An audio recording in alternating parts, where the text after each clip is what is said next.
You see it? We back, baby. Still Knicks fans in the building. Got your man Ron here, my brother John. We in the building. You know how we do. Always here holding down the podcast. Nah, but State ain't here yet. You know how it is. We here though. We here. Still Knicks fans is in the building. Shout out to everybody. Appreciate all y'all tuned in, whether it be on Facebook, on YouTube, on Twitter, or X, whatever you want to call it, on Instagram. You know what I mean? All y'all, man. Appreciate y'all. Thank y'all for tuning in, man. Let's go Knicks. The Knicks are playing right now. Yep. Give you a little update score as we go along. Keep y'all in tune.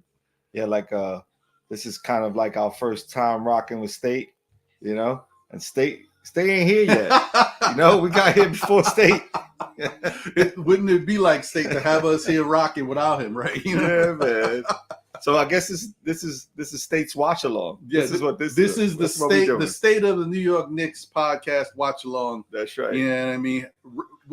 We running through here. Still Knicks fans is taking over. And if you're watching right now, we're up 25-20 with about 2 minutes remaining in the first quarter. So We're doing well. You know what I'm saying? So it looks like we're gonna have this one. This game is pretty much ours, I think. As long as we we keep the action going, we keep playing the way we've been playing. I think this is should be an easy win. You know what I mean? I want to go up by like 10-20 so we could, we could rest all of our players. Right. I want to see Shake Milton be playing in the fourth. You know what I mean? I want to see that. If we see Shake, that's a good sign, man. That's a good sign. That's what I want to see. I don't want to go down to the wire. Not today. Yeah. I'm digging this though. I like the fact. I like the. This is our first time here in the building. I like the setup. It's a beautiful liquor store. If y'all haven't come to check this out, definitely. Please do check it out, man. Come out and support, man. I believe the name. I don't want to butcher. I think it's Fred's Wines and Liquors. Right. But yeah, definitely. If y'all want to get some spirits, come out here, support my man State and his uncle, right. and get some good stuff because they got a lot. It's nice. It's a real nice spot. Very good inventory right here of wine and all types of beverages yes, for those sir. Adult beverages for those who want to partake in that. Yeah. No Kool-Aid. And it's close by. It's like 113 between 113th, 114th and Lenox, right? Right. So it's right there. Yeah. So you in good hands. Come on. Area. Yeah, they'll still take care of you. Score. We still at 25-20, y'all. First quarter, 1:50 left. It's 25-21. They just hit a free throw. Right. But Knicks got the ball right now. And Jalen Brunson so far has been in his bag. He's hitting the midi, so that's always good. You know what I mean? So gotta like that. And of course, I was talking to John earlier. I'm like, these freaking injury reports and all that crap. They said all these Bulls players was gonna be out today, and they all playing. Yeah, except for Drummond. Drummond's the only one, right? Yeah, except for Drummond. Yeah, Drummond is still hurt from. I think he's still hurt from that same game when he hurt his ankle. Right. Yeah, it might have been like a high ankle sprain or something like that.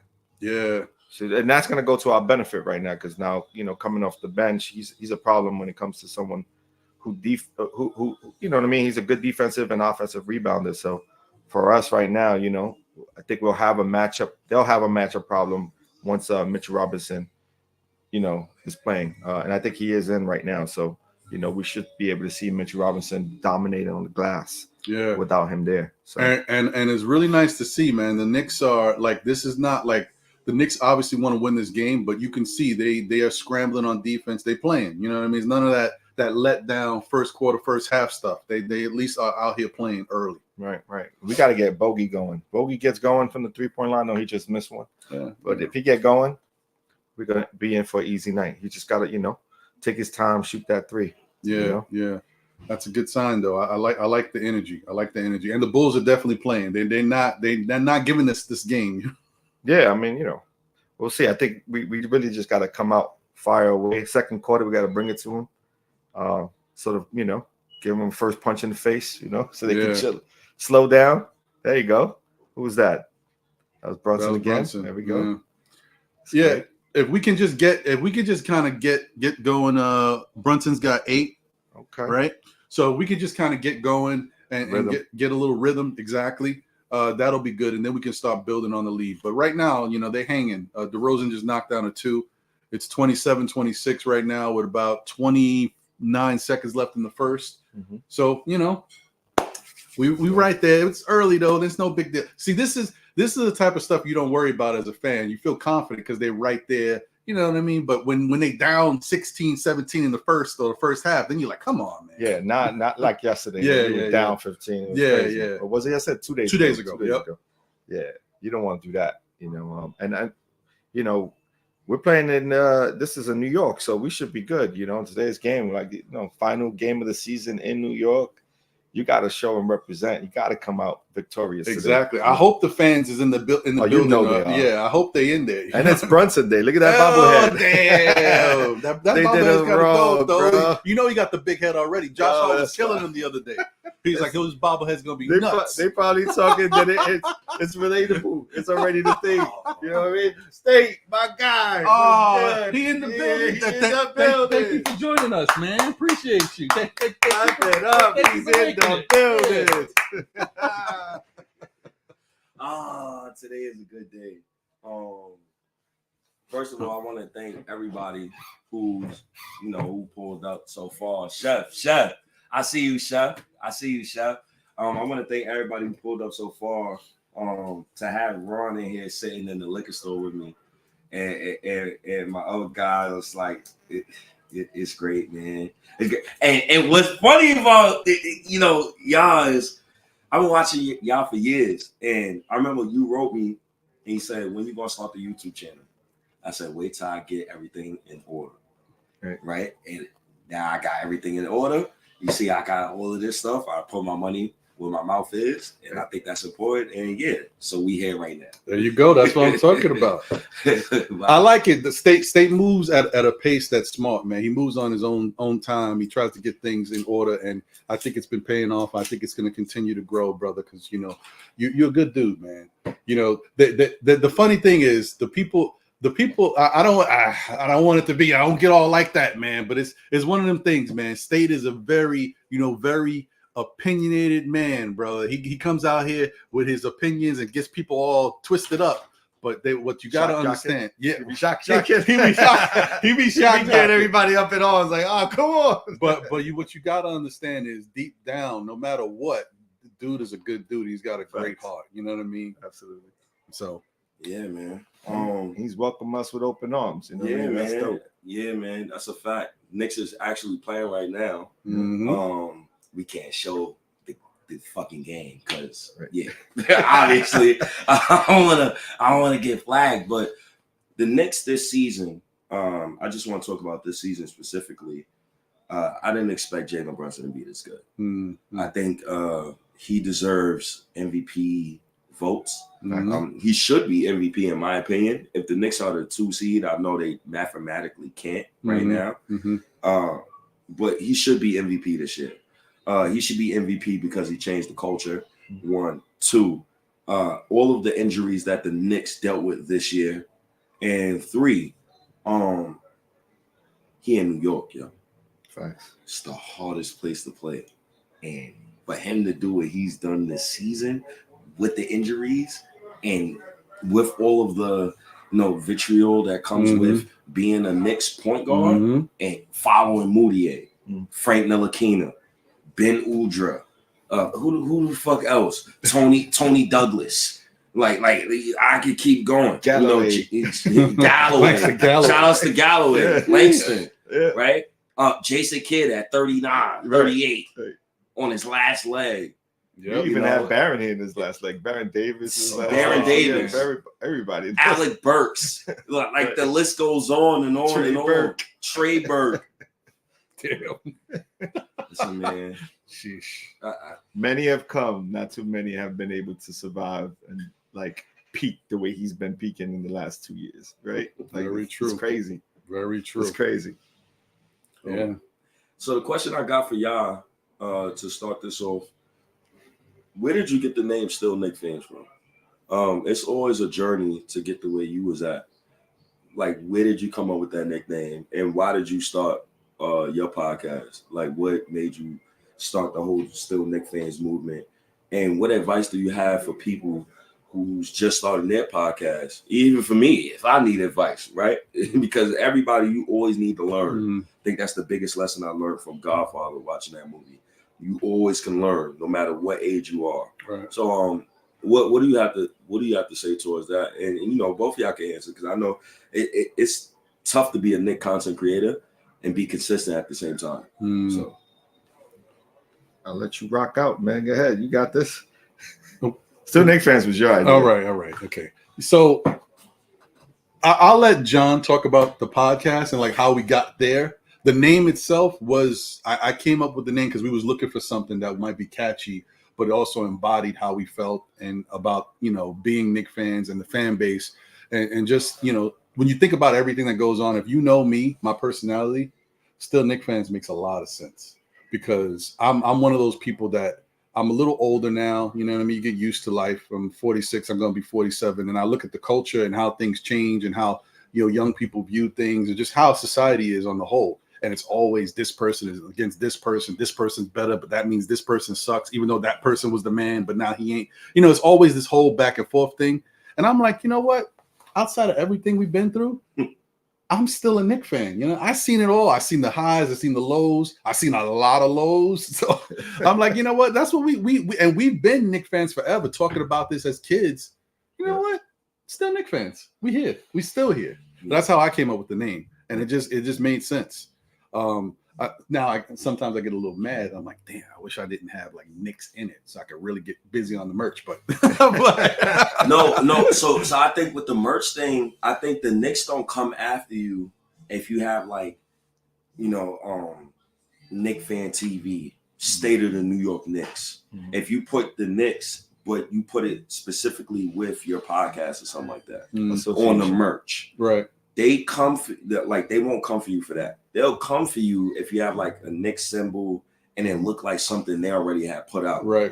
Oh, definitely. Yeah. So that's why, like, a lot of people, I don't go through that, honestly. If they wanted to send me a cease and desist, they would have done it. They would have been done, because I've been moving units. Yeah. But I think as long as you got State of the New York Knicks podcast and they know it's like your podcast and tied to you, right, I think you'll be safe.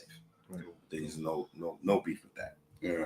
John, go ahead, brother. Yeah, I mean, for a very long time, Ron and just to give you guys a quick update real quick before John gets going. It's 10 minutes and 21 seconds left in the second quarter. Chicago has taken the lead. They're up 32-29. Come on. Let's go. What we doing? So, I mean, we've talked about this in our podcast and a couple of others, but just for those who are tuning in on State's podcast, Ron's always wanted to get in the world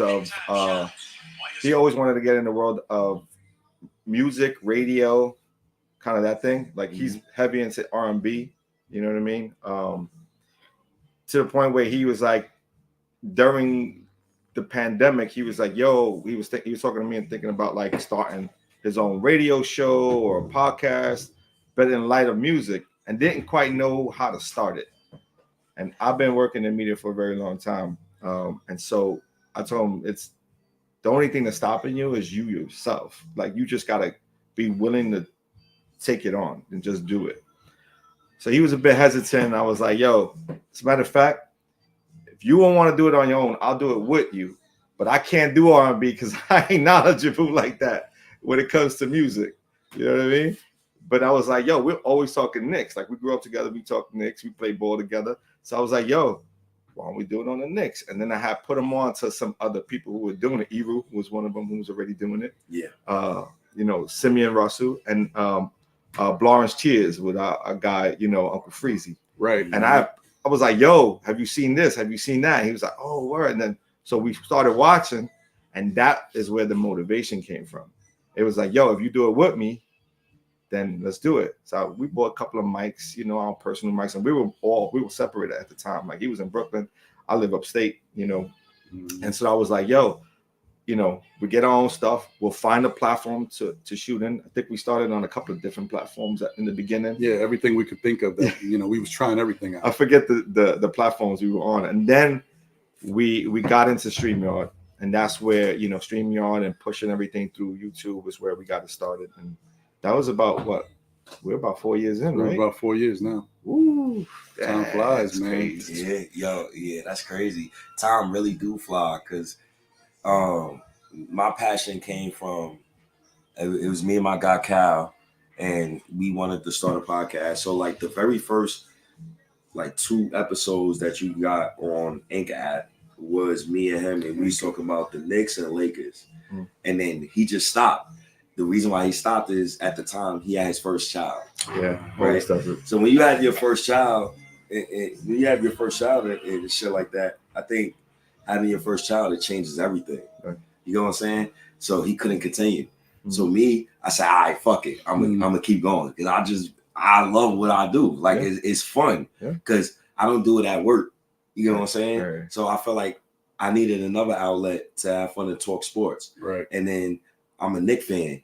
So I was like, I bet. Let's continue to stay to the New York Knicks. I got stayed in New York Knicks because I went on Apple Podcasts.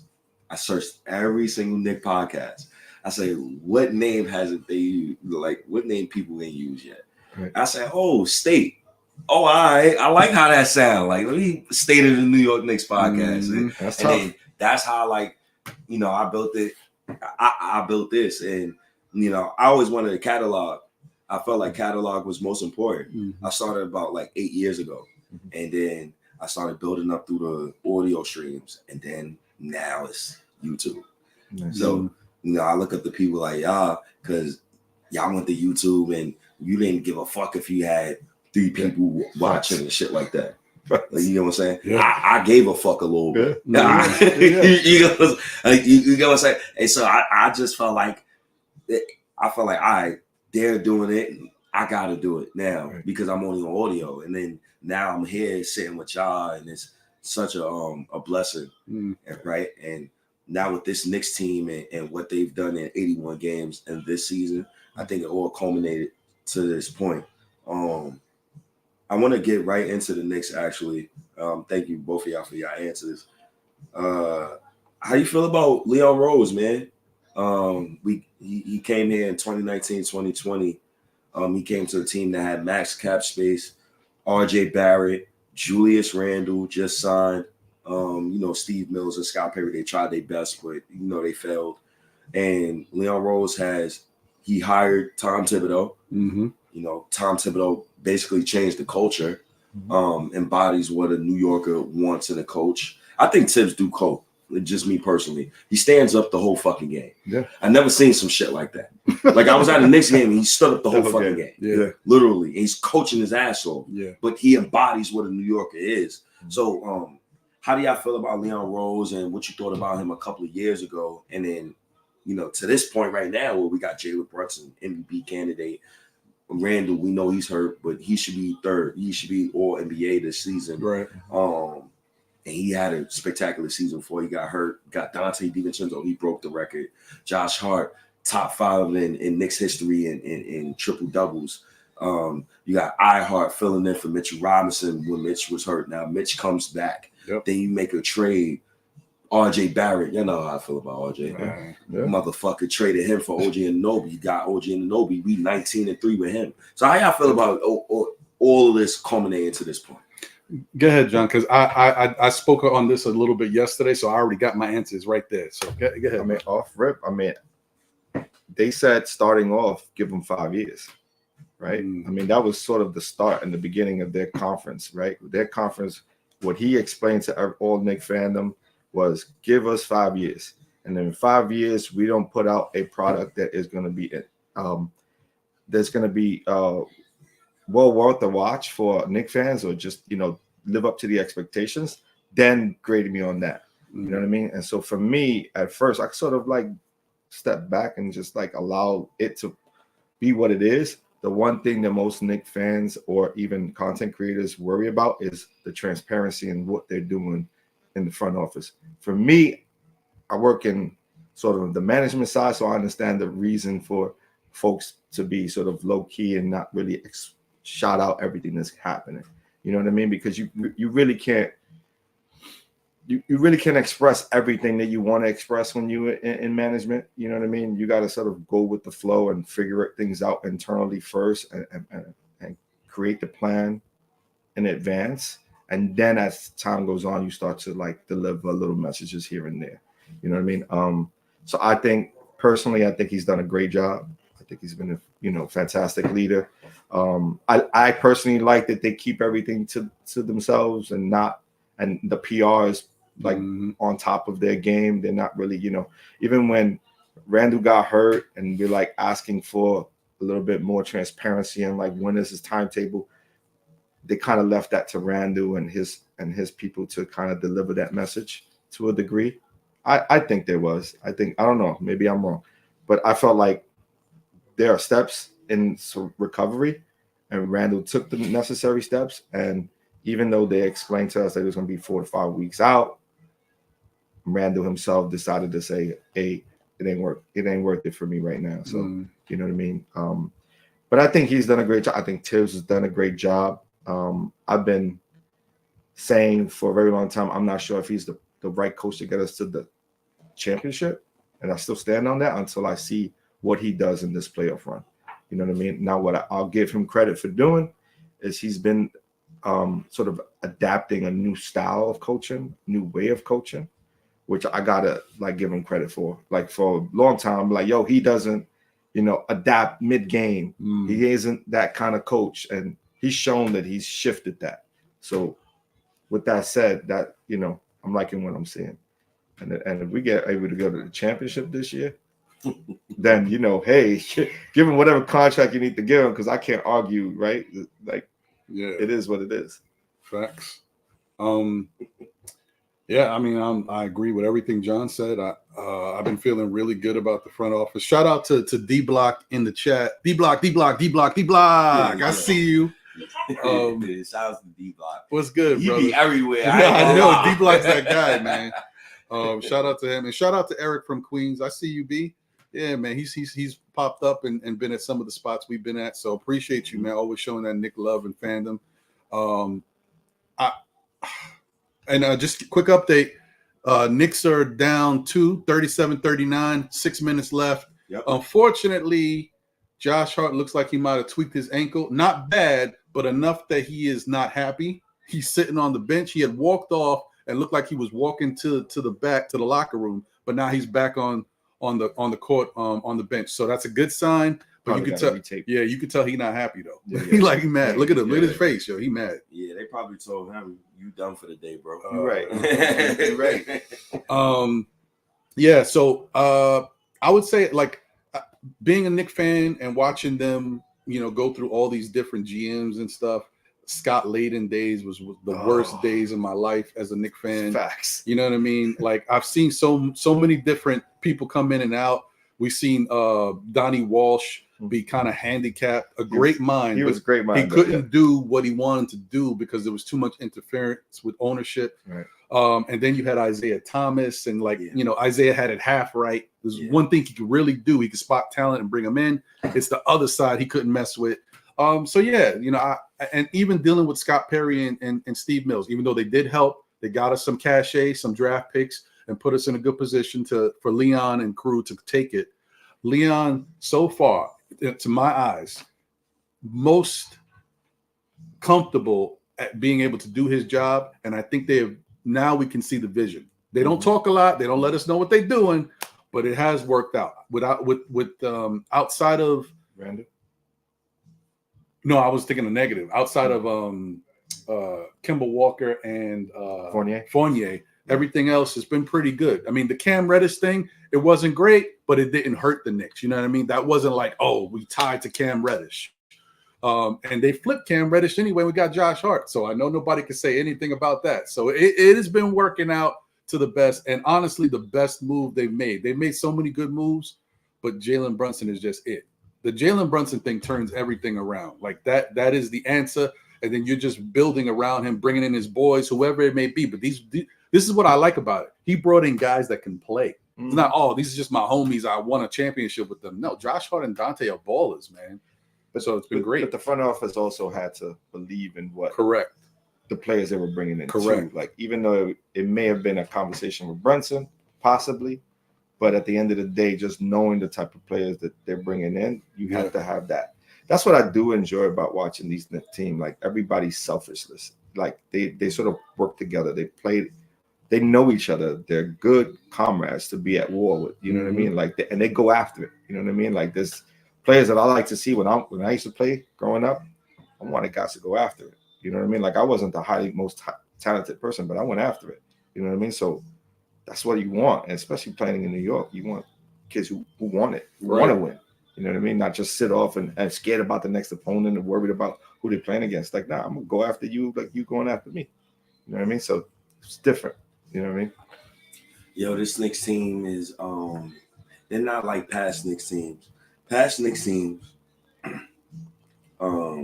they would go down 20 points and game would be over. Easy. This Knicks team specifically, I don't know if they just have fun. Just fuck it. I ain't gonna play hard first half. You know, like, I don't know if they have fun doing that and they play harder in the second half, but it always feels like that now. It feels like that's in their DNA. Like, some games they just don't wake up in the first half, and then the second half they just play basketball. It was evident in the Knicks versus the Nets game. Right. You go down early like that. I think Jalen Brunson, he was garbage for the first quarter. Yeah. Right? Just straight garbage. OG Anunoby, Mr. Paperman, Right. who, you know, he's Paperman to me. Who I think he's still soft. This guy, he goes 0 for 5 in the first half. Right. He come out in the second half look like Tracy Brady. Turn it around. Yeah. So this Knicks team is really some fighters, and right now the score is 40-41. The Knicks is down 1, and Jalen Brunson, he drives to the lane and he does not make it, sadly. But this Knicks team is really good. And the question I have for y'all while we're watching this Knicks game is, can this team make the finals? The first round matchup most likely will be the Pacers. That it will be the Pacers. And since the first round matchup would be the Pacers, I think we can beat the Pacers. How you feel about the road to the finals, and do you think the Knicks can make a run to the finals if Jalen Brunson continues to play like the way he's playing? Yeah, I'm gonna say 100%. I definitely think they can make it to the finals. For me, the most important thing was for the Knicks to get that 3rd seed. Now, they haven't locked it up yet. Obviously, if they win today, they automatically lock up that 3, and possibly if Milwaukee loses, they can get the 2. But it don't matter. 2 and 3 is the same thing in this scenario. 3 is the pinnacle point. Like, 3 makes a difference because 3 puts you on the other side. If you anything after 3, 4, or whatever, you could be on the side with Boston. So that means you have to play Boston by the second round. This is the road to, we don't see Boston until the Eastern Conference Finals, and that's the way I want it. I don't care who else we got to, I don't care if it's Miami. I don't care when we got to play anybody. All I care about is that Boston's over there. So when we see them, that means we in the Eastern Conference Finals. That's the road I like. So I'm cool either way. Indiana, Orlando, Miami, Philadelphia, bring them all on. When the playoffs start, all that little bully ball, all that, I'm in your head, all that is out the window. Now we playing for real. That's what I'm waiting for. I can't wait. Dante DiVincenzo just made another 3, put the Knicks up 43-41. The Knicks, another game, they go down, right? And these dudes just fight back in the game. Dante DiVincenzo, is he the best pure shooter you ever seen in Knicks jersey? For me, I'm younger than y'all. He's the best pure shooter I've ever seen in Knicks jersey. I'm talking about just shooters. Every time he shoot the ball, I felt like the basket is gonna go in. Right. And at the price we got him for, for 12 million, 13, you top 5 in the NBA in deflections. Man, Leon Rose cooked up. You know what I'm saying? he cooked up with that.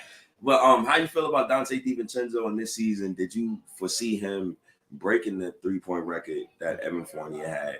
And what you think his role should be moving forward? Because I feel like he's a bench guard. I feel like he's playing out of his mind this year. He's solidified himself as the team shooter.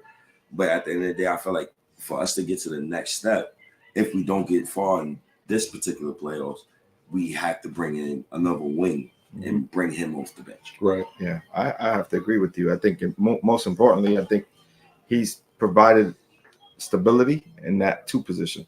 You know what I mean, for us. And I think that's super important because we had Grimes there to start the season. and Grimes wasn't shooting it right. Like for whatever reason, Grimes wasn't able to solidify that two spot, at least as a starter. And so him not playing well allowed for DiVincenzo to come off the bench and show what he could provide with the starting unit, and he's done a fantastic job. He's done better than I thought he would have been. You know what I mean? Like I thought he was a good option as a 2 guard. I also think he could play some 1. But again, having Brunson as a starter and playing alongside Brunson through his college career, they know each other really, really well as Hart. So it makes the comfortability going into the starting lineup a little easier for Dante, and I think he's just excelled in his role. But what I love most is that, like you said, he brings it on the defensive side too, right, which we haven't seen since like John Starks era. Yep. Like it's been since John Starks is someone with that sort of tenacity to come after it and go after it on the defensive side. No matter what the matchup is, you're going to see him in the mix. And that's what I like most about DiVincenzo's game. But I have to agree with you that next season, if we don't like peak or get to the championship, or even if we did, I still think like the Knicks are looking for, potential superstar to come join Brunson. Yeah, I agree with that too. I think I love what Dante has done to help the team. I think he's been fantastic, and he's stepped up. And whenever we've needed him, he's actually done. I mean, once again, I was saying it a lot yesterday on the show. We have taken this Knicks team for granted in everything we've watched this year. Like, it's so easy for us as fans to we want more, we want this. Y'all don't understand how hard it is for the Knicks to push through all the adversity they've had, and for a lot of these guys to step up and give us big minutes and big gameplay in situations they're not used to being in.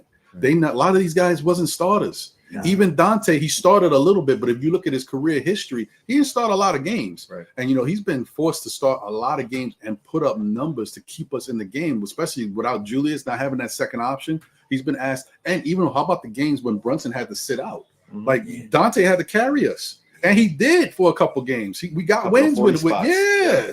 So I'm like, yo, you got to give these dudes credit, man, for being able to step up. It goes to the culture, it goes to the climate, it goes to everything. Tibbs, the coaching, being able to make these guys feel comfortable enough that they could step up and do what they got to do. So shout out to him. To your question, I mean, to your thought about him being the best pure shooter you see, I can understand how you would say that. But for me personally, out of all the Knicks players that I've seen that can really shoot the rock, shout out to Anna Grill in the chat. He said it. Steve Novak is the best pure shooter. Novak used to wet the man. What Dante doing right now? No, Novak was wet. What Dante doing right now? He's there. Dante is a better shooter than Novak. I don't know. We might have to look at the numbers. Discount double check, baby. I don't know. That quarter 3 was crazy with Novak. You know what it is? Dante got to make a 3 and just go like this. Yeah. Once he do that, if he do that in the playoffs, he do one of these. Yeah. All right, I think people will give it to him. I mean, he has the record, so that sort of speaks for itself. He's got the record, but he also played in a different time. If Steve Novak was allowed to light it up the way, oh man. Yo, crazy. Nah, Novak had a trigger. Yo, yeah, he did. Yo, shout out to everybody in the Alley E house who's at the watch party right now with Nick and Nate. I appreciate all of y'all pulling up the Nick and Nate. Yeah, shout out to Nick. Eru's over there. Hey, what up, Eru? Y'all know where I'm gonna be at later. I'm being Queens in Astoria, man. Shout out to the Chef John. I'm gonna go over there. We're gonna do a live stream over there, and everybody. I hope y'all could pull up too. Shit. Wish I could. But that's what I'm doing after this. That's dope. Just trying to show love to the community. Dante DiVincenzo literally is like one of the best shooters like I've ever seen in a Knicks uniform. That's fair. Shout outs to him, and he has a fair contract where really dope. You're like, oh shit, this guy only makes $12 fucking million, and he's one of the best shooters in the NBA. Mm-hmm. So then now we go to, Josh. We go to Josh Hart, and shout out to the Knicks. They were up 47-45 on the Chicago Bulls. Josh Hart, man, Motherfucker. Hold on, State. Before you continue, by the way, y'all, if you're not paying attention, I'm sure some of y'all watching along. Josh Hart is back in the game. Those of y'all who's talking crap about Josh, punch yourselves in the face, man. Josh Hart is a monster. Okay, he's a freaking monster. All right, continue, State. My bad. Josh Hart. Josh Hart is one of the reasons why a lot of the kids got traded. Yeah, it's true. And let's call it spade for spade. Like, he's one of the reasons. But when you have a guy like that, you can win a championship with those kind of guys. Those championship role players, they make the dirty plays. Prime example, that was Josh Hart who just got that rebound.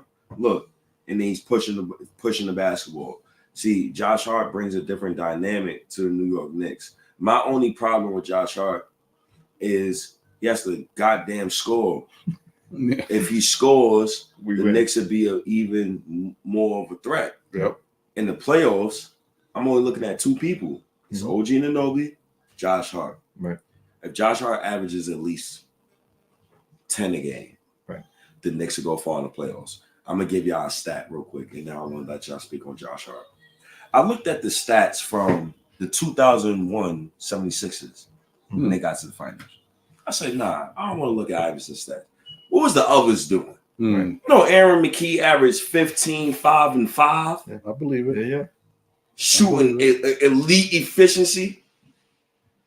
So that means that one of them motherfuckers got to play. No, not even one. That's just one stat I just gave you. Dikembe Mutombo got him off the scrap heap. Right. This motherfucker averaged 13 and he averaged 14 and 14. Right. 3 blocks. Yeah. So that means you got to play out of your mind to get to the finals. Can Josh Hart do that? Right. I see your point. It's not asking a lot. I mean, he does everything else on the court that you need him to do. Is just giving us a couple points, not a lot, 10 to 12. And Josh gets 6 to 8 points easy just on his transition basketball, those quick layups and being in the right spot, a rebound and maybe a putback here and there. You know what I mean? He can do that easy. It's just a couple jump shots. That's all you need is a couple jump shots. He can get to the free throw line, and that I will say that upsets me a little bit about Josh. He be missing his free throws though. He be missing his free throws. What we doing? I think it's more like just be comfortable in your role and be willing to take the shot when you're given the shot. You know what I mean? Yeah. Work on that midi. Like, there's no reason why you can't attack the paint and just shoot that free throw all day, especially when they double up Brunson. Yeah. Like, you hit that middle, you should be turning, and you have the option to score that little layup, go directly to the basket, hit that jump shot, or swing it to the corner. Like, you have the option there. See, that's the key. Depending on how teams play us will depend on how much we get from both Hartenstein and Hart, I think. You know what I mean? But I think he's going to turn it up. I think the Knicks' energy in that playoff run, we're gonna have home court advantage. Home court advantage. I haven't thought about that in years. We didn't even have home court advantage when Sprewell and them were. No. Right? No. It hasn't been since '73. You know what I mean? Like, we've always been behind the 8 ball when it comes to maybe one of those Patrick Ewing teams. Possibly. Yeah, possibly. But for the most part, we've always been like playing, away and having to win a series away, or you know what I mean? So I'm excited. That first game is gonna be crazy. Yo, so the Knicks, it's a halftime. It's 50 to 47. Shout out to the New York Knicks, consistently playing well this whole season. And shout out to Ron for subtly giving us some, something for the hot breath. Nah, appreciate man. You. I'm like, yeah, you gotta do that shit. Nah. See, John, you speaking too close to me. I was drinking coffee, and I'm like, yo, coffee breath after a minute. Yo, coffee breath is harsh. I always brush my teeth at work. When I drink coffee, I brush my teeth. You got to. You got to. Yeah, shouts to Ron. All right. The subtle hint. Like, hold on. What's crazy is getting back to the convo at hand, just speaking about Josh Hart, I didn't expect for him to have this kind of effect on the New York Knicks. I also didn't expect for iHeart to have this effect on the New York Knicks. And when people talk about spacing, he provides spacing, and they say Mitchell Robinson don't provide spacing.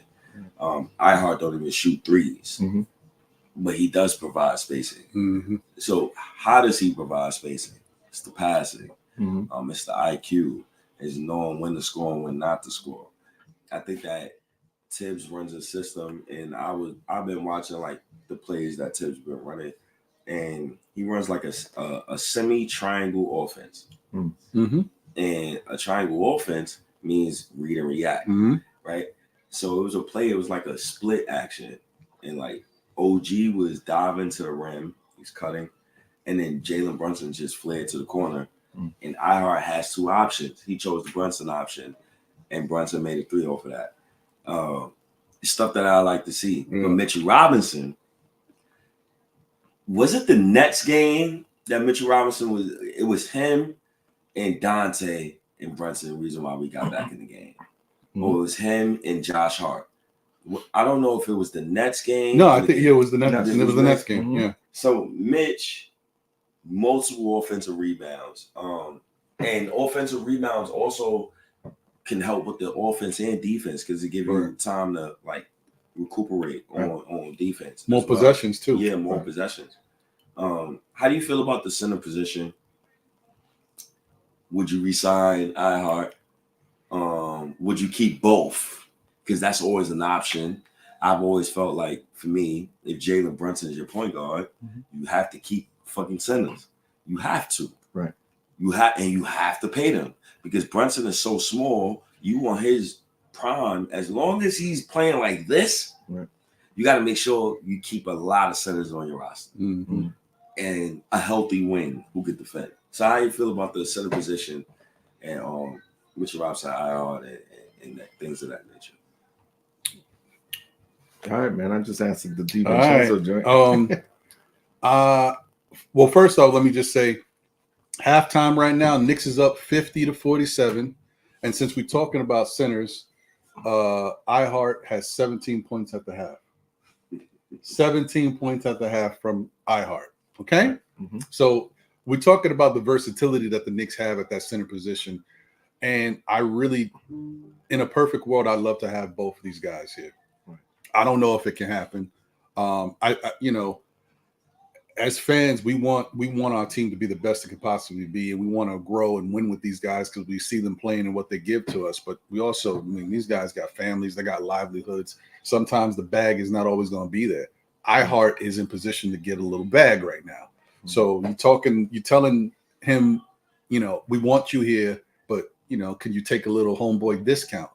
Could he? Yes. Will he? Maybe. But is it fair to him? I don't know. Like, you know what I mean? Because these centers that aren't star players, you don't get them many opportunities to get the bag. When the money's in front of you, you got to take it because they ain't looking for you later. Oh, we appreciate you taking that discount here. No, that don't always happen. So we'll see what happens. I don't know if the Knicks can do it. If they can do it, I feel like somebody's got to go. I feel like Precious is up out of here. I feel like,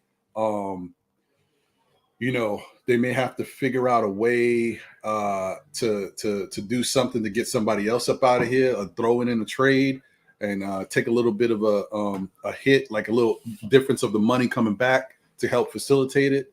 And in the end, you might have to figure out who's more important to the team. And the bad thing is that they both technically are injury prone. Mitch being more injury prone, but iHeart too with that Achilles thing. That's a flare-up always waiting to happen. So the Knicks is in a tough situation right now, but we got some good players. And you want to have both. I'm greedy right now. I want iHeart for his versatility. He got 17 points right now at the half. He's keeping us in the game. Brunson got 12. iHeart is the leading scorer. This is what I'm talking about with the versatility. But then you talk about sometimes iHeart, even though he's a defensive presence as well, when Mitch is in his bag, you come into the lane, you're not getting nothing in that lane. That's what I'm saying. Like, it's like you want to have them both. I don't know. We'll see, bro. I don't know. I can't call it. I don't know. Yeah, I keep them both. Yeah, I would like to keep them both too, bro. Best case scenario, we keep them both, right? Worst case scenario, you have to trade one or let one go. Mm. You know what I mean? I think it all depends. I mean, the one thing I can say with the front office so far that they've been diligent in keeping the guys who they believe in. You know what I mean? Or they feel like is a part of this road to success. Because even they gave Mitch a bag, you know what I mean? And they honored it by saying, you know, we're going to give you some years. You know what I mean? So you got to respect how they looked at things. I think they will offer Hartenstein a contract. Not sure what they'll offer, if it's enough to keep him around or enough to keep him from hitting the free agent market. Mm-hmm. The question is, how good is his relationship with his peers, you know, his teammates, and where does he see himself as a player? You know, every player has to make a conscious decision of what they feel they could get in the market, Right. you know, and whether they were, because I think Brooklyn was a team that he was supposed to be playing for, and then they sort of called them out as a injury. They called out an injury that wasn't true in order to not pay him. Right. That's that New York Post article that he was upset about that. Right. And it affected his money. It did affect his money big time. So he had to take what was that called? Like a rookie incentive or something, like a $300,000 type of contract. The big difference. You know what I mean? From making $1 million if he made the first round. Yeah. I didn't know that. Oh yeah, that came out about a couple of weeks ago. It was a New York Post article about it. He was hot. He was really upset about it. And he was on the Brunson show, the couple show. He talked about it in that one too. Yeah, on the roommates. Yeah, roommates. Yo, if that's the case, yeah, he might leave. Yeah, you feel me? Like that's whoever offered him the bag, he's gonna get the bag. That's what I mean. And I respect it. Right. But if that's the case, I know Mitchell Robinson is gonna be here. You're gonna need a guy. You're gonna need a guy who play makes. Do you believe in Sims and his maturity? Get growing. Yeah, you know why I'm not going to like deny Sims? I know yesterday I was kind of annoyed with him on the last game. I'm like, where's this guy's basketball IQ? What the fuck is he doing? But when you see Deuce McBride playing like this, that's like, yeah, I know Sims could do it. I'm not even worried. Right. So if push come to shove and we have Mitchell Robinson and Sims next season and iHeart walks, I respect it. I think iHeart should walk. I'm not even gonna lie. He's outplaying his contract here. Right. And I'm not gonna hold nobody to feed their family. They need to go feed their family. And I know it's teams out there who will give iHeart $17 million. Right. And how is he gonna play over there as opposed to over here? Because over here, Tibbs want his centers to do certain things. Right. Over there, he might be able to hoist a 3-point shot. We don't know. We don't know if that's by design or that by Tibbs, and Tibbs telling his centers like, I don't want you. You know what I'm saying? Or, no, that's just the centers not doing it. He'll have more freedom. Yeah. Sort of play a different type of game. Maybe.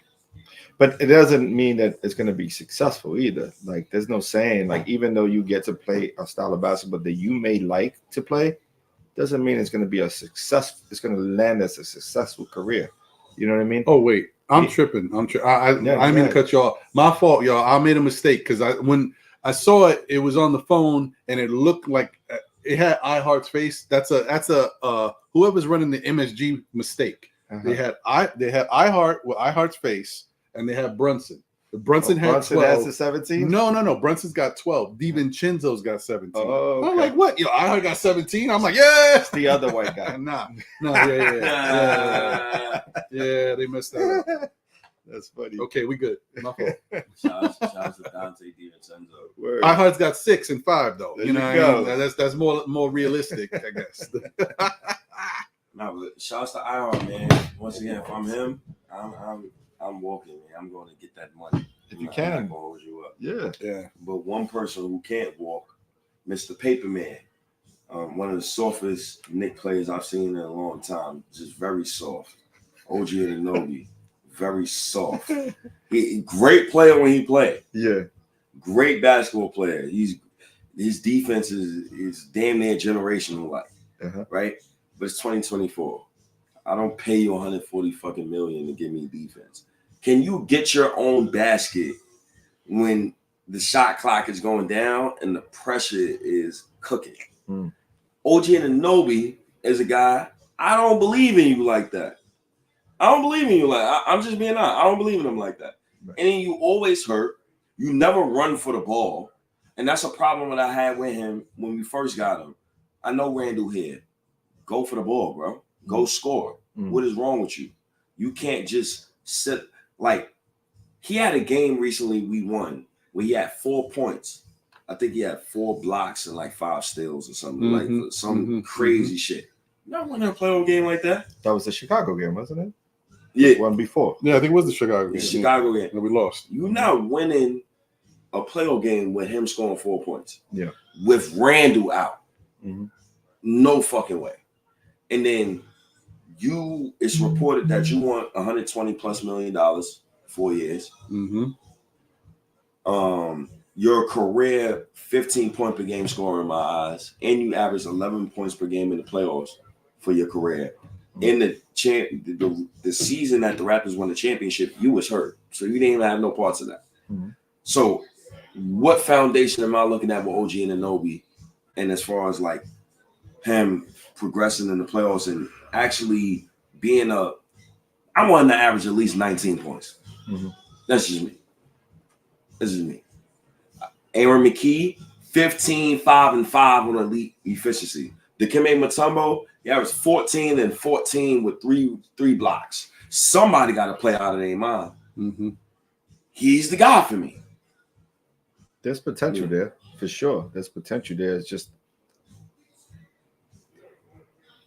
I can't argue that he hasn't brought it offensively. You know what I mean? Because this proof is in the pudding, right? Like he hasn't shown up offensively to the most part. But what I could say about his effectiveness on the court and giving it to us for winning, like 19-3 since bringing him in, like that's something to be said about having that type of player on the team. He may not be a guy who can go get his, but he's a guy who can affect the game in different ways.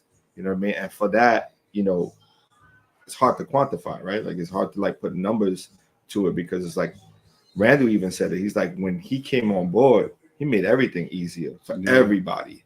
And I think the same holds true for like Hart playing alongside DiVincenzo, because they know like if they miss an assignment, he's picking it up.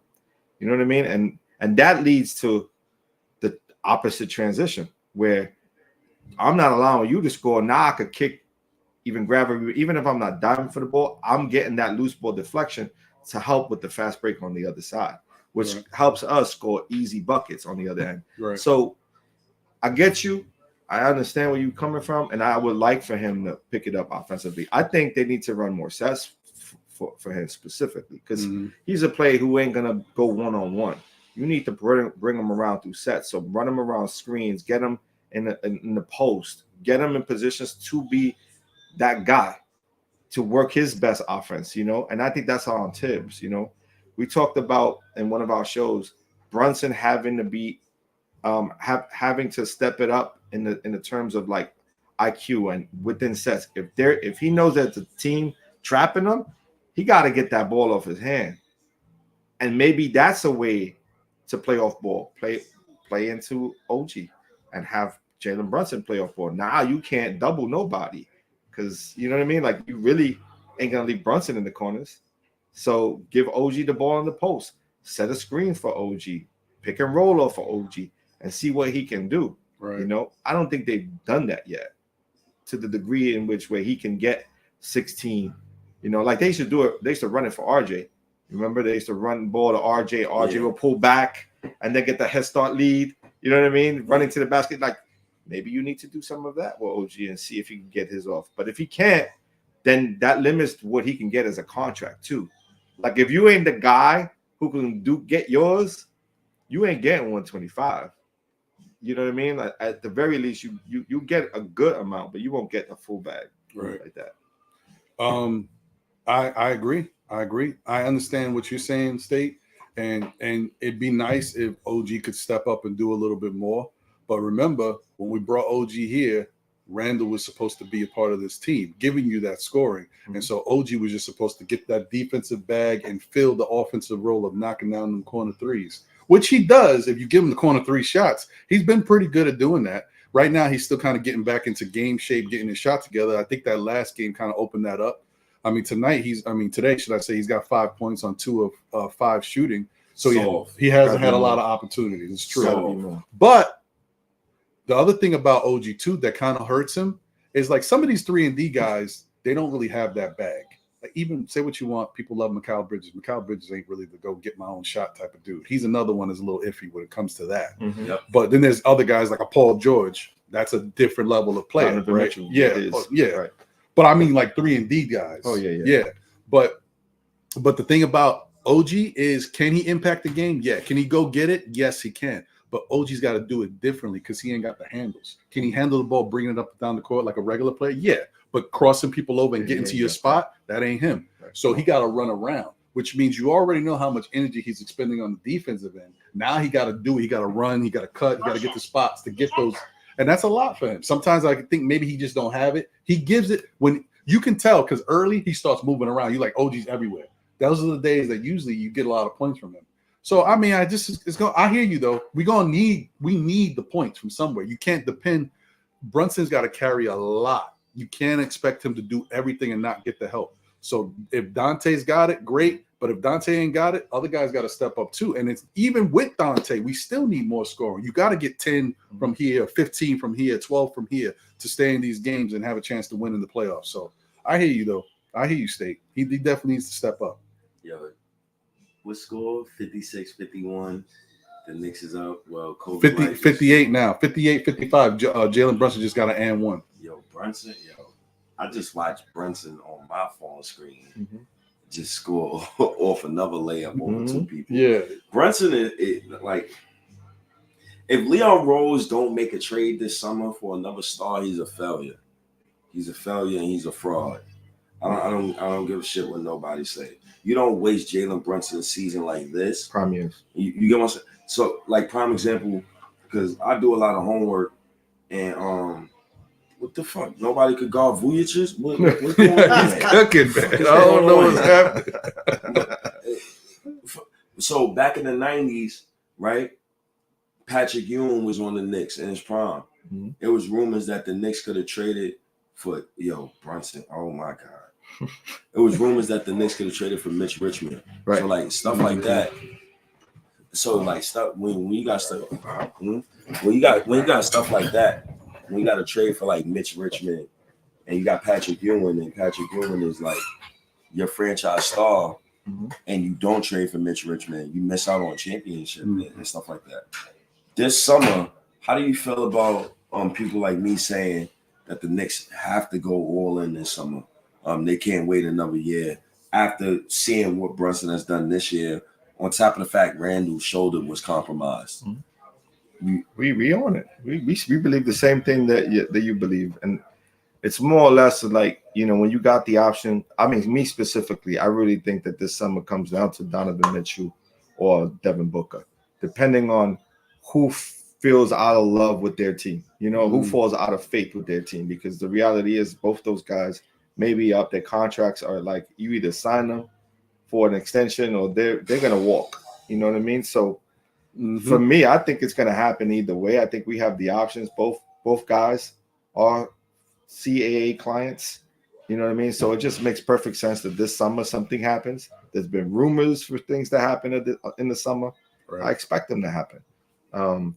Now it all depends on how much we're gonna give, of course, like what we're gonna give away in return for that sort of, what package, basically. But I think I'm with you. I think they need to. I think we can't give up prime years of, Jalen Brunson and just this core. This core together is not going to have that many years left together, because then you got to pay Randall, you got to pay Brunson, you got, you know what I mean? Then you're going to have to play DiVincenzo and Hart probably at the same year, so. Yeah, Dante gonna get the big bag. Oh, I ain't gonna lie. Whatever bag you thought Dante was gonna get after this contract, he minimum $20 million. Right. But even with that, like, it's true. Oh, good defense, Dante. Look and see on cue, man. You ain't see it yet. You'll see it.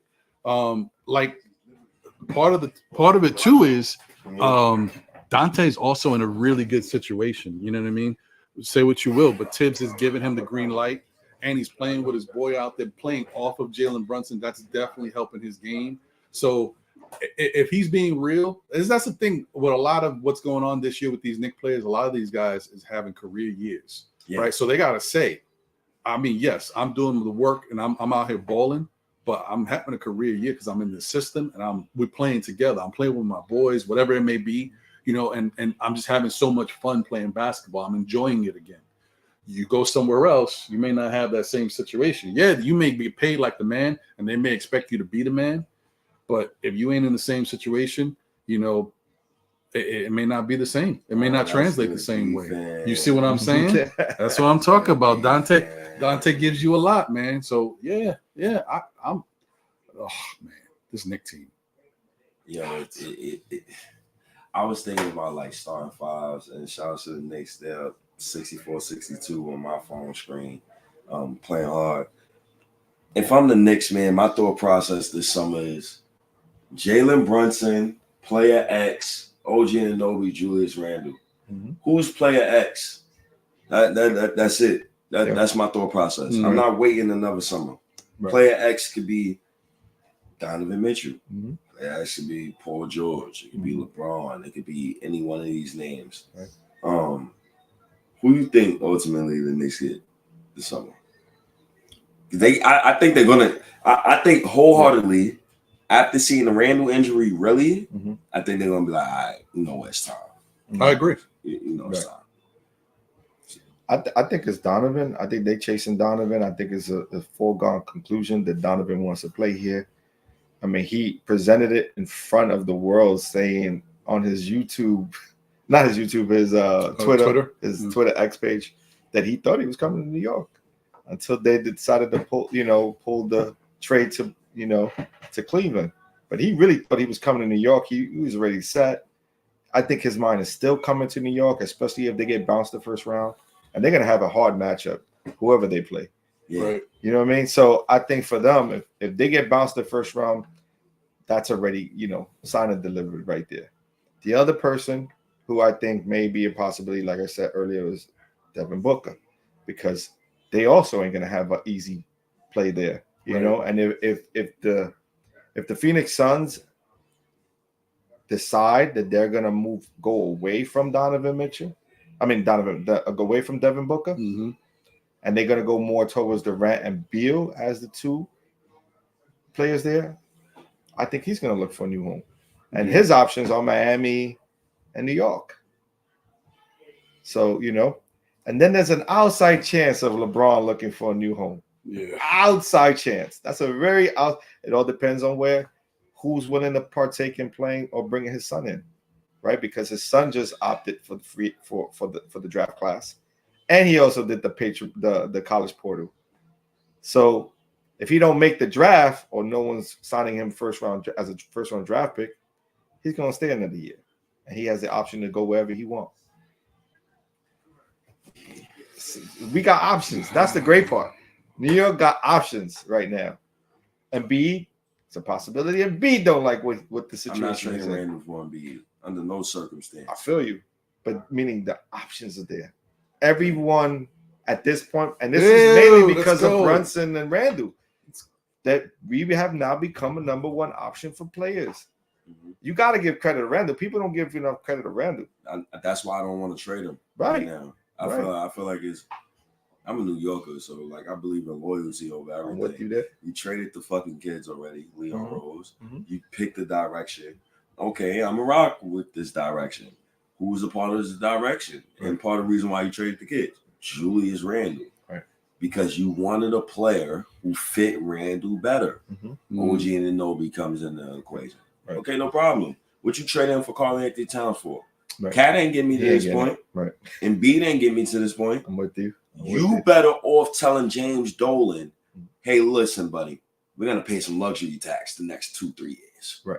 Because all I want to hear is we got 2010-5 coming back next season. Mm-hmm. With that 2010-5, is you bringing me back another all-star caliber player with that? Yeah. That's all I want to hear. I don't need to see Bojan next year. Right. He's gone. He's gone. He's Yeah, gotta he's be traded in that. Alec Burks, we're not even gonna have a conversation about him because I catch a heart attack on live YouTube. I catch a heart attack. You was right, State. I'm gonna tell State to your face. You was right, State. Right. This time you was right, bro. No, I was right the first time. Y'all just didn't see it. Y'all just, and it's okay. It's fun. It's okay. To our credit, he had moments of Jordan-esque play. The year he was here, when he balled, he was the ball. Yeah, you know people who don't play good basketball. I'm like, this the one thing that fucking kills me about y'all. And people like, bro, you been on this earth longer than me. You know what the fuck good basketball looks like. This motherfucker dribbles the clock, you know what I call it? Dribbling without a plan. Right. When you dribble without a plan, it never is something good. But I mean, all I can say is you are right. I agree, but this don't make no sense, B. You can't tell me that you shooting 90% from the free throw line. You by yourself at the free throw, and now with the Knicks, he went down to 81. Then he went down to 68. What are we talking about? It's the free throw line. It's Knicks Twitter, man. You know, blame us. Pressure. Blame the fans. You know when they blame the fans when players don't want to come in, like Gilbert Arenas. Yeah. Blame the fans. Shout out to the New York Knicks. We are tied 66-66. Chicago giving us some trouble, on my phone. Yeah, man, I don't like it. I don't like it. I just want to get this game over with, man. Let's get this victory. We gotta end this quarter really well, like really strong, and we gotta go up by like 10-15. I don't want to see Brunson playing the whole game. Yeah, that's another thing. I mean, it don't matter because now they're gonna get like 5 games. No, it matters, man. Like we don't need to be playing. It's true. It's true. What do you think affects an NBA player more going into the playoffs? Rest or when you continuously playing? What affects? So more for rest. Example, I give you an example. Pat Riley with his snake vulture ass. Pat Riley back in like 88, right before the finals, because remember they just won 2 straight finals with the LA Lakers. Michael Cooper had an article out, and he said Pat Riley kept practicing that whole week before the finals. And then before the finals happened, Magic Johnson twisted his knee, I believe. Michael Cooper got hurt. James Worthy, his ankle, he was compromised. And he blamed Pat Riley for overworking them. So what do you just bring? Matter of fact, I'm going to bring it back to Tibbs. What would you say to Tibbs? Yeah. Like going into these playoffs, as far as like, nah, don't let these guys have a balance, man. I think everything within reason is what is having a balance. Same thing with what we put in our bodies, right? Like everything within reason. Like you can't overindulge in anything we do, right? Because once you overindulge, you compromise your body, right? It's the same thing with practice. You know what I mean? Like you don't go out there, like do some walkthroughs, have some, you know what I mean? Some run, a little bit of run. Light on the contact. You ain't got to go heavy on the contact, but at least you're going through the motion, so you're still moving, you're still running. The worst thing you can do is rest everybody for 5 days, because now everybody's off. You ain't getting no shots up. That's the worst thing as a player you can do. You want to get reps, but you don't want to overdo it either. You know what I mean? So it's having balance. That's really what it comes down to, and I think Tibbs understands that more now than ever before. Yeah, I think he does. Yeah, I think he's in a much better situation to look at things as a normal, from a normal perspective, because he's got so much more talent on his team. Before, he used to have to do things regardless of what was the right move. This is all I got. I got to do it. But now he's got better players. I mean, yeah, we still lacking Julius, but he's got better players. He's got guys that can win basketball games here. So he's got to take all of that into consideration and find that balance, like John's talking about. Right. Bulls are still fighting, man. They up 70-66 with 3 minutes left. I don't like it. It's a bad balance because Precious isn't strong enough or tall enough to deal with Vucevic in the post. This is the balance. This is where I'm talking about. Like he's fast enough to get out and transition. On the defensive side, when they're slow and methodical the way they're playing right now, you're not going to be able to defend Vucevic. It's true. Am I tripping? Is Mitch not playing in this game? He played. Oh, he did play. Every time I look, I don't see him. No, he played, but I don't know. So I want you to go to ESPN right now. Tell me how many points Paper Man has. Again, he still got 5 points. Yeah, I know. Two or four shooting. Yeah, I know. Yeah, I know. Soft. He's got to do more. Very soft. Like can't argue that. Like this is the shit I'm talking about. You had a great third quarter yesterday. First of all, he was only aggressive in the third quarter in the last game. Right. That's not winning you a fucking playoff game.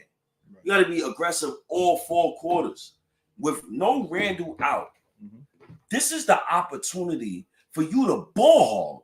This is where you get your bag. Yes. This is where you get it. This is an opportunity that of a lifetime. Right. If I was him, bruh, but I'm not passing the ball. Swing that shit. Give me the fucking ball because this is for your family. Yeah. You get what I'm saying? This is generational wealth on the line, and also fuck the generational wealth. I'm a professional basketball player. My teammates. You know what I'm saying? Right. I can't see these dudes. I got 5 points. Fuck you mean you got 5 points? You want 140 million in New York, where there's people on welfare and shit like that, struggling to pay their Wi-Fi bill to watch you motherfuckers. You know MSG don't come on regular shit. Yeah. You gotta go on streaming apps and shit to get MSG, and Optimum is expensive. The fuck is wrong with OG? You gotta go get it. Come on. But again, that would be his flaw. If he ain't willing to go get it, this is another reason why Randall's so important to keep. You know what I mean? With this current team as structured today, Randall is a vital part of actually winning potentially a championship. Like, I personally would like to see us get to the championship. I don't necessarily think we're going to win one. I will be lying to say I did. Not right now.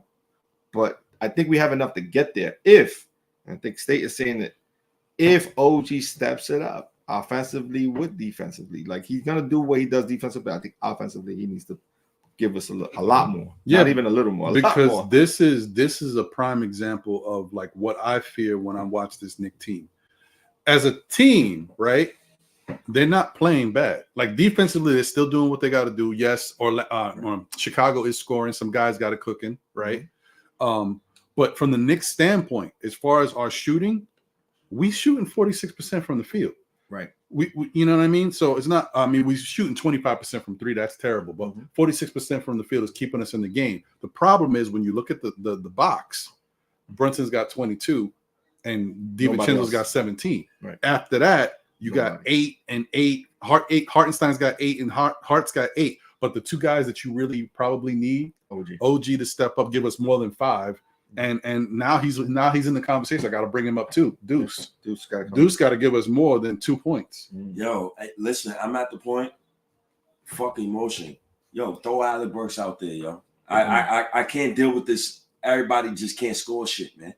You gotta be able to get your own basket in the playoffs. OG Anunoby, great basketball player. If he's doing this in the playoffs, the Knicks not getting out the first round. 100%. Yeah. And let me just tell you something, State. This is audition time for Tibbs because Tibbs is gonna shorten the rotation.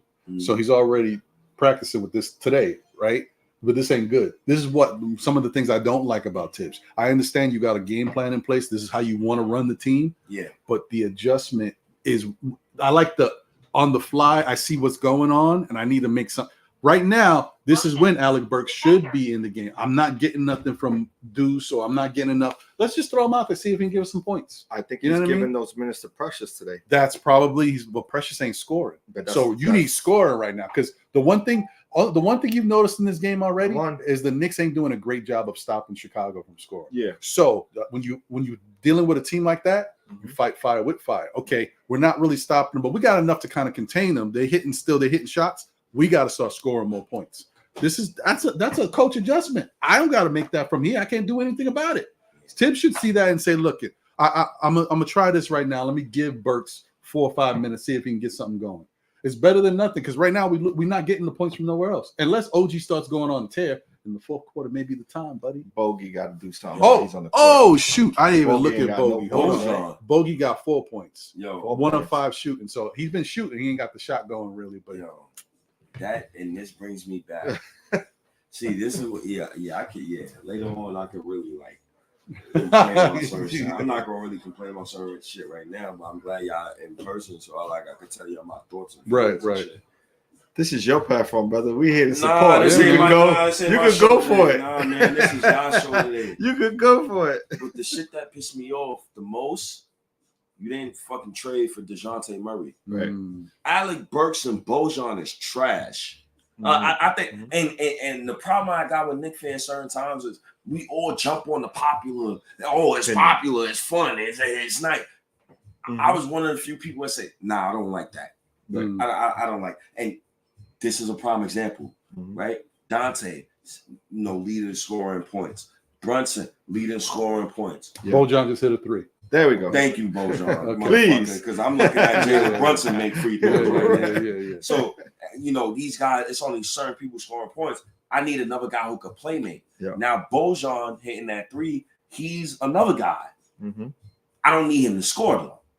I need him to play make in the playoffs. It's different from me and him. I need you to play make and be efficient.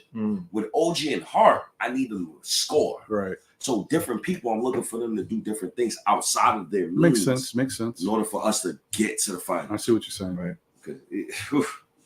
I don't think we lose in today's game. I don't think so either, because we're close enough that the Knicks just have to hit that switch, get a run, and get it going. Run. We haven't had a nice run. We haven't had a nice run.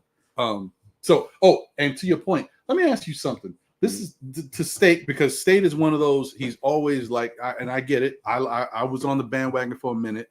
And I know there's other Knicks fans that feel the same way.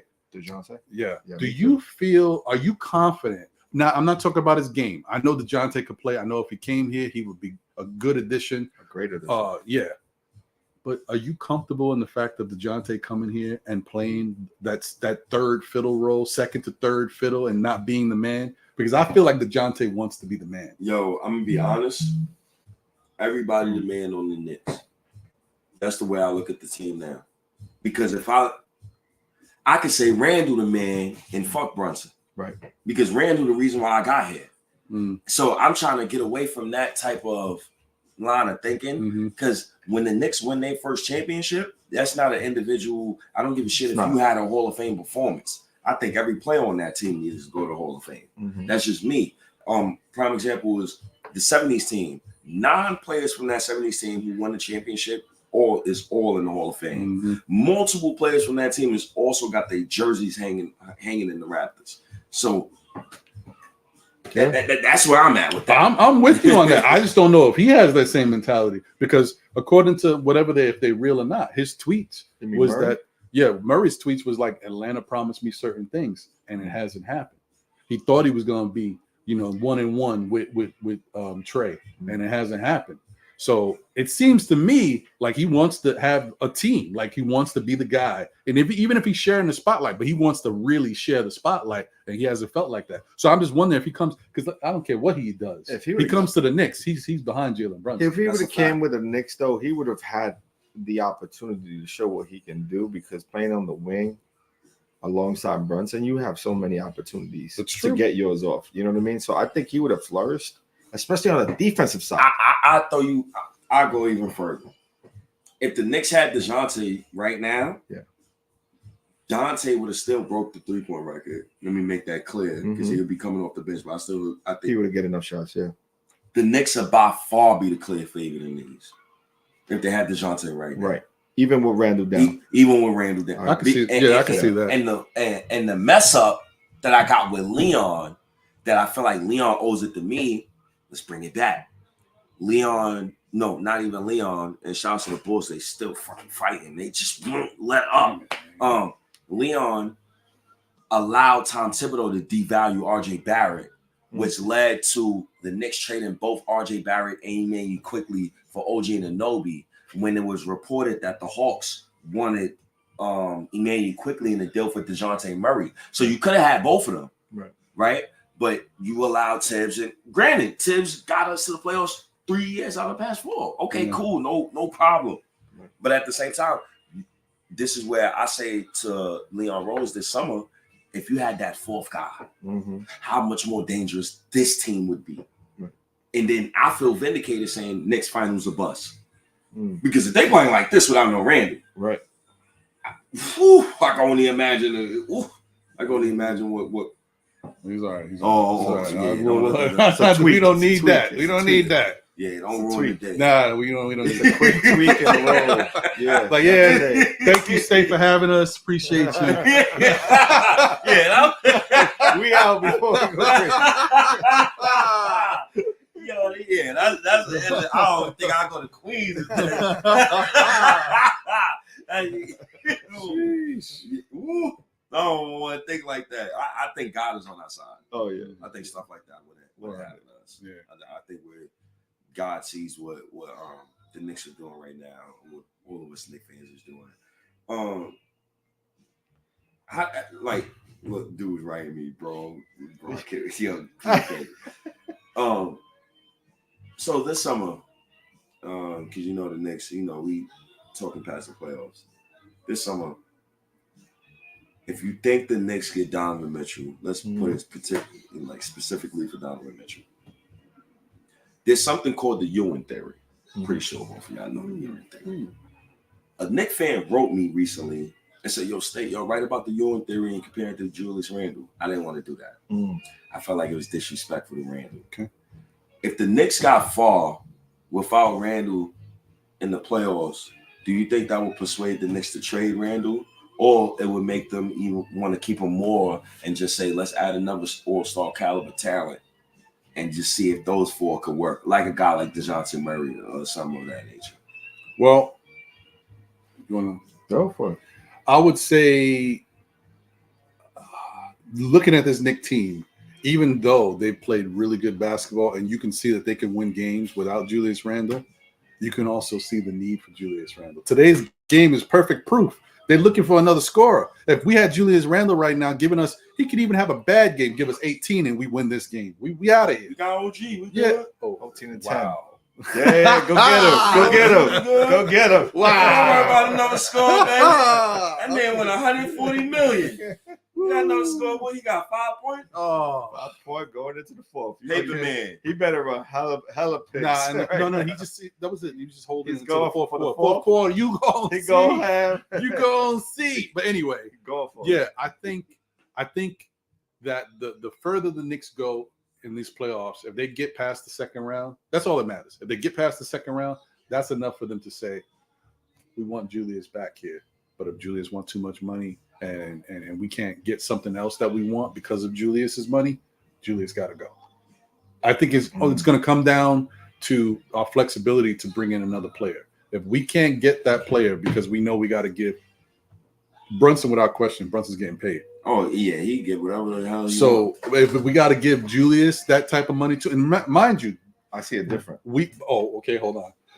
Mind you, we already know that Julius has said he's not taking no more shorts. Right? He changed his agent. He's got his Skechers deal. He's trying now. He's about now I got to worry about me and my family. I'm gonna get paid. I took a discount before, so if that's still the mentality, and we can go further this year, even though the team is built, it was built together. They still showed they're building around Jalen Brunson, and it's working. I think that does put Julius Randle in a little bit of a we might be able to move on from you now. We can see it. Nah, you can't though. I didn't say I would. I'm just saying as a business, they might say we could do it. That's not good business. You taking two how can I explain it? You taking 2 emotional hits in 1 year, it's not good business. You traded RJ Barrett already, a person who got you here. Now you're gonna trade Julius Randle. See, karma's a bitch. So he's the start of it, right? So, like Randle, we wouldn't be here. We wouldn't be here. And mind you, Randle had a great year this year. He did. He had an excellent season. Right. But then when you trade RJ Barrett, I'm superstitious. You trade RJ Barrett, Randle fucking shoulder goes out. You're done for the season. So like, don't trade Randle. Right. Yeah. Keep him. You should. Right. You should loyalty over everything. That means a lot. He signed here when Kevin Durant said the Knicks wasn't cool. I remember when Nick conversations wasn't fun. Remember when I remember when going to work about 30 years of that. 3-4 years ago, I go to work. Dudes laughing at me. Oh, you a Knicks fan? You rocking the Knicks? Now I walk in work. yo, man, I see your Knicks doing your thing. Right. And I give them the fake like, you know, and, you know, and yo, they owe it to Randall. Yeah, absolutely. To not trade him. Absolutely. And certain Knicks fans of that generation, because we fucked up with Melo. Right. Right. We didn't give him enough. Right. You gave Melo a 38-year-old Jason Kidd, told him to hoop. Oh my gosh, Chicago. They're trying to play spoiler. They hype too. Yeah. They're getting hype. They hype, yeah. Come on, man. So, in case you guys don't know, if you're not paying attention to what's going on right now, the Knicks are losing 84-76. The fourth quarter, I think the fourth quarter just started. Fourth quarter just started, right? DeRozan just caught a baseline dunk to go up 84-76. And you know, Chicago is definitely trying to play spoiler. And then a score just popped up the end of the third quarter. There we go. That's what we're looking for. See, that's what we need. OG on cue. Let's go. Step it up. Let's go. Let's go, Mr. Softy. Go get 15 go, now. Man. Milwaukee is playing Orlando today, right? Mm-hmm. And we need Milwaukee to lose. Orlando is up 9 going into the fourth quarter. Right. So let's keep it going. Let's keep it going. Oh, you gotta get yours, man. Yo, we need Orlando, this all I want y'all to do. Take out yeah. the Celtics and do the job for us. Yeah. That's what I want you, because Orlando taking somebody out first round. Oh, yeah. I hope so. Somebody's gone. They're solid. And another team that I want Boston to play, but I know they probably don't make the playoffs, is the Hawks. They do not match up well with the Hawks. Right.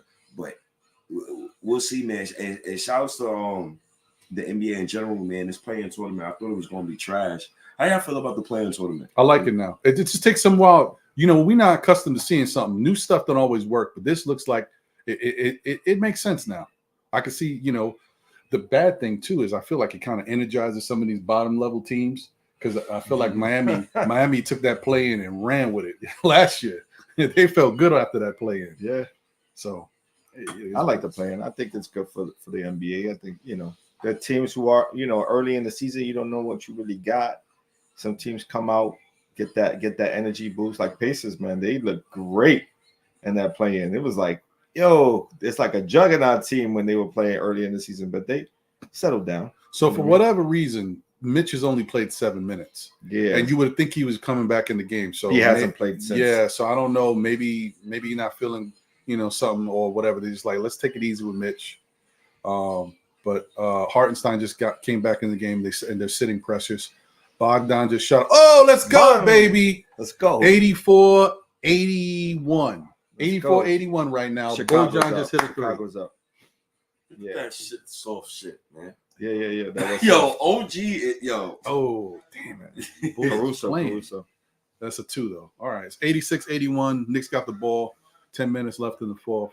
But I agree with you, State. Like, we can't go away from Randall right now. Like, he's the reason why we are in the position that we're in. He's one of the reasons. See, this is Bogdan is killing me. Like, grab the ball. What are you trying to dribble? Killing me. Just grab the ball. 88-81. Well, that's one thing about Bojan. You know, he makes them unforceable errors sometimes. It's crazy. Gotta take care of the basketball. Yeah, Tips is hot. Tips is hot. Curse them motherfuckers out. I was saying I think differently from you, because I look at it like this. Going into next season, they already know they got the 1-2 punch of Randall and Brunson. They know they can rely upon those two to be efficient scorers and efficient at what they do. Randall specifically could give you 20 and 10, eyes closed, right? That's what he does. The purpose of having OG was to stretch the floor and to help defensively. And that's what he can do only if Randall's healthy. When he's not healthy, you have to rely on him to do more. Right. And players like Hart and DiVincenzo are players who are supporting mechanisms. Like they're here to support a full-on team structure where they could do specific things really, really well. Right.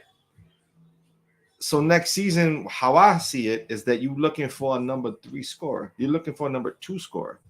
You're looking for a guy who can match number 1. I think either one, and just a scorer. Just scorer, right? You need someone to get. Who you're looking for? Someone who has the output of Brunson and Randall. Right. Someone who can get theirs.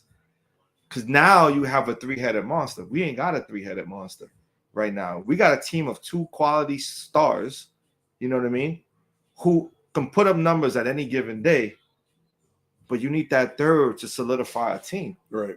You know what I mean? You need that because now you don't have the option of doubling. Right now, you can double guys. You can pick and choose who you want to leave open. When you got 3 guys who can get it at any moment, you can't do that. Right.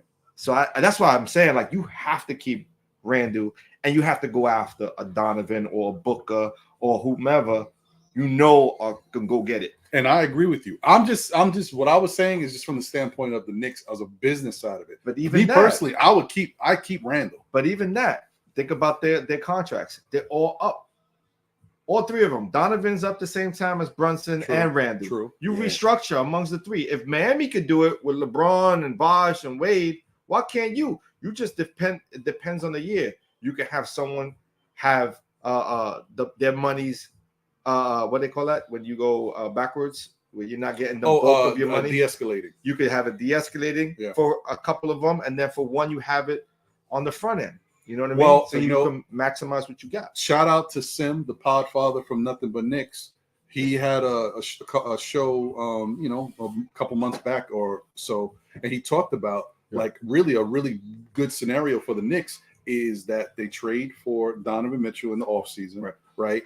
And then when Donovan gets here, they talk to Donovan, they talk to Brunson, and they talk to Randall, and just tell them all to agree to opt in. Yeah, they opt in for that extra year, and then after that year, the Knicks will have the money to be able to pay all of them because there's so many other monies coming off the books. That's the best way to do it. That's it. I don't know if that. If you can restructure contracts, you know, the only way I want Donovan here, I don't want Tibbs to be the coach. So my preference, I don't want Donovan and Brunson in this offense under Tibbs. I don't think it'll work. I think it'll be too many cooks in the kitchen. So ISO, too much ISO. The Knicks are second in the last in the NBA in assists per game and assists total. This season, I believe, and you can't have that with Brunson and Donovan. You need to be top 3 in assists in the NBA if you have that backcourt. The only way you're going to get that is if you have a coaching change. So you don't think that if Donovan was here with Brunson the way I don't think it'll work under Thibodeau. But this year is the first time we've seen Thibodeau run this style of offense. It's still second to last in assists per game in total. But my question is, I hear you, and I know where you're going with it. My whole thing is the Knicks. The problem with the Knicks is they got 3-point shooters, but they don't got good scorers. I feel like guys can't just consistently get a bucket. They'll knock down an open 3 sometimes, you know what I mean, if they get in a rhythm. But as far as playmaking, getting their own shots, how many of these guys get to the rim, consistently or knock down mid-range shots? Those are the type of things that Donovan Mitchell is great at doing. So when you give him the ball, those assist numbers should go up automatically with a guy like that. But I hear you though. I agree with you, and the numbers don't lie. Me personally, I think if you would have had him 2 years ago in 2022, I think you could have worked it out easier. Now that it's 2024, I think that moment passed by. But if you want to get him now, I think under Thibodeau, it won't work. It won't work because of the way Tibbs run his system. If you had Johnny Bryant or a new coach who could just tinker the offense and make these guys play together more, I think it'll work. I think it'll work seamlessly. You changing up the coach when you get Donovan Mitchell, and also you need another guy outside of Josh Hart who's about 6'10", who can hit the 3 and defend at a high clip. You're gonna need that. So let me ask you the flip side question, because this is the flip side question that I always have. That may be the case, and you may be right. But then what happens on the defensive side? You're going to be comfortable with whoever coach that may be, Johnny Bryant, doing the same schematic changes and stuff that Tibbs is able to do on defense? Because he is the big man whisperer. He does get the best out of his big man, and he say what you will, when the Knicks are healthy, they're the best defense in the NBA. If you want to give them number 2, okay, I'll give you that. But to me, they're the best defense in the NBA when they're all healthy. Right? I could see Donovan playing a lot similar to. I could see him playing a lot similar to what DiVincenzo's doing right now. Just just with the added option of having the ability to throw it on anybody at any given moment. Like with Donovan, you see him drop to the hole. You know he got a decent layup package. Donovan's another monster. He is. Like Donovan gets to the hole. Like you don't, and he's a willing passer. Like this year, healthy, he's been distributing a little bit more. But like going to the basket, I don't know, man. That's a different. And when's level. the last time Donovan was able to play with a guy like Jalen Brunson? That's what I'm saying. Like, say what you will, Garland is good. He's got skills and talent. He's no Jalen Brunson. He's not Brunson, right, at all. So Brunson can play off the ball like he did with the Mavs too. That's another key. That's the good thing about Brunson. They both can. You don't got to worry about him. You've already seen him play with Luka and still be efficient. Deuce. All right. Let's get going. Getting closer, 7 minutes. folks. Let's go. 92-88. Let's 7 go. minutes and 40 seconds. Motion detector. Yeah, we got motion. Right. Shouts to everybody tuning in. 289 people watching on the live stream right now. I'm assuming there's 20. So it's 289 watching on YouTube live stream. It's 285 watching on Twitter live stream. I appreciate y'all for watching at the same time. This is a blessing. The Knicks are still down, but they're fighting. Yeah. And they continue to fight. Right. Down 4, 90, 94. Let's go. Talk about OG need to step up, but we also need Deuce to give us Deuce some points. Score. He's another one. Oh, come on. Stay level. So here's a question real quick. I don't think I need Go hustle. Let's defense. go. Get that out. Bang, bang. Come on, Bojan. Bang! Let's go. Yeah. 94-93, baby, on cue. Oh, they're in the garden going crazy. Let's go. Let's go. Shouts to the New York Knicks, man, fighting. They do this shit every game. I think it's like It's a thing, they, huh? they have fun. Look at that rebound. Hart kept it alive. Hartenstein That's kept a it good alive. pass. So this might be a stupid question. No, it is a stupid question. Who's better, Grimes or Deuce? Come on. Nah, man. Grimes is better. Hell no! Don't do that, State. Get out of here. Oh, sorry, my bad. Grimes is I almost better? fell out my chair. It's blasphemy. What you talking about, man? Grimes is better. Man. Hell no. Hell. He can do more, man. Hold on. Grimes just hurts though. Ain't he still hurt? Let me see if I could get the killing Grimes' last You're 5 killing games, it. combine it, and see if he even got enough points that Deuce got tonight. Like freaking Grimes. Yeah, man. shout out to the 300 that said it. Shout out to Quentin Ntilikina, man. I still think you're better than right Deuce McBride. I can't get away that image of him stealing the ball with the hurt knee. Like that was epic, B. Like I mean, him, like defensively, that was crazy. Defensively, Like, he had some that's great how moments. He had some great moments defensively. That was y'all man. I told you I called him Quentin Ntilikina for a reason. Fans was killing me for that. Yo, you can't call him Quentin. Yo, I had a fan tell me his ceiling was Brandon Roy. No. What was your ceiling? Oh damn! Yeah, man, this has been cool. I like y'all. Yo.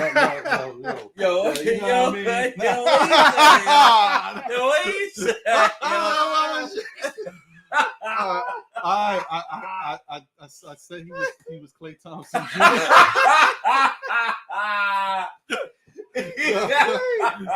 I said, yo, he reminds me of Klay Thompson. I was like, yo, a championship Klay. Not even like a hurt Klay, championship Klay. Oh, God.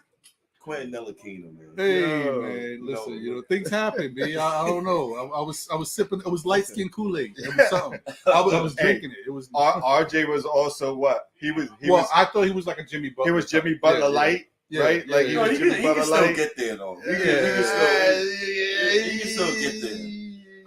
He averaged a 21, shooting 54% on the Yeah, I mean, I get. Oh, my bad. My fault. Defensively, though, you think he's there? That's what I mean. Like, I can't offensively, I can see it. I can't even compare Quentin Grimes because he hasn't played since the 13th of March. He's hurt. I mean, but before he got hurt, he had 5, 6, 2, 0. Quentin Ntilikina. Come on, man. Hey, man, that was your Damn it, bro. Klay I Thompson. told y'all, yo. That's crazy. I told Knicks fans, we try to Listen, I It's said the same thing with Obi though. Everybody jumping on the Obi this, we could do that. You know what I mean? It's like, yo, we gotta limit expectations until we can I actually love see it. Obi. Obi was such a that was such a terrible pick, yo.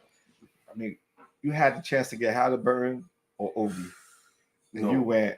You had a chance to not win 21 games with Mike Miller. I don't want to say what I really want to say about him. Mike Miller, that was his chance at getting another job though, so you can't fault him. Come on, man. He's trying to get money. Mo Harkless, and Mo Harkless and Alfred Payton over Kevin Knox. The block. Let's go. Get that. Oh no. Oh, that's good. That's good. Oh. I think he should have went to the left to Bogey. Bogey had a more wide open shot, but it is what it is. We keep moving, keep playing defense. Let's go, guys. Man. And Mike Miller, listen, that's a championship coach right there. Is he? Which Mike Miller? He won the G League championship. Oh, okay. Man, I'm just saying. You got me. He cost me Ant-Man or LaMelo. Oh, I ain't fucking with him, man. Yeah, that's Ant-Man. Damn, really? Yeah. You supposed to. That's why I wanted to tank. I wanted the Knicks to tank a couple years ago. That's that year? Yeah. That was one of the main years. That's a rough one. So I don't watch college like that. Like I don't really watch until like it's the end to really know. Oh, Final Four. Damn. That game is over. Oh, folks. Magic's got the win. 101-77. Oh, that's they over. cooking. Now we got to get this win. Oh, no wonder nobody added me today about the Magic. They're up 30. It's a wrap. Now we just got to get the win. We may get the number 2. Win. We get the win. We get number 2. We got to get the win. Let's go. 50 wins and the number 2 seed. Now somebody obviously on the Knicks bench, one of the 12 coaches must have told everybody. So here's the thing though. You keep playing Bogdanovich without the defense? No.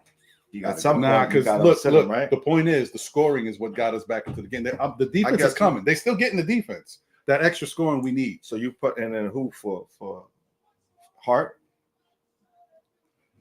Putting in Hart? I'm bringing Hart back in? Maybe at this point 4 minutes? when the game is this close, I might bring because Hart affects defense. He can create offense with his defense. So I might bring Hart back in for this. For Bogey. Yeah. I'm with you. I might. Yeah, because DiVincenzo's still there. He got a shot. So we'll see. Yo, where you at, Monkey Man? Where you at, Monkey Man? Monkey Man. I said Monkey Man. We are live. We are live on the scene with our correspondent State right now. He's got somebody on the horn. All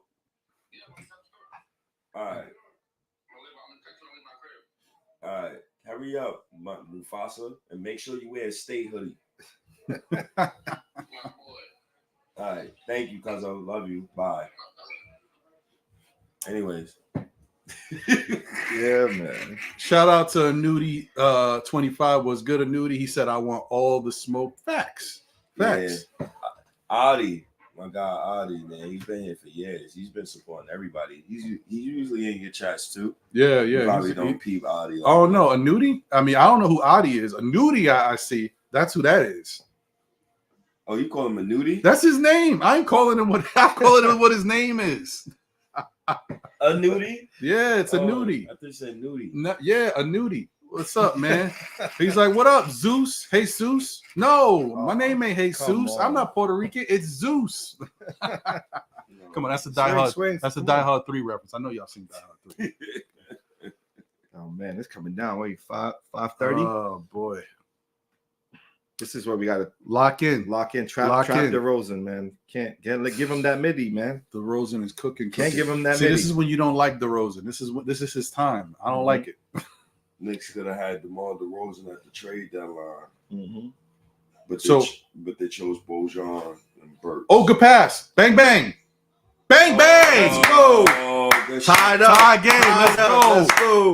Dante with the 3 from the corner. Man, I like having a live watch party a little more State, energy man. here.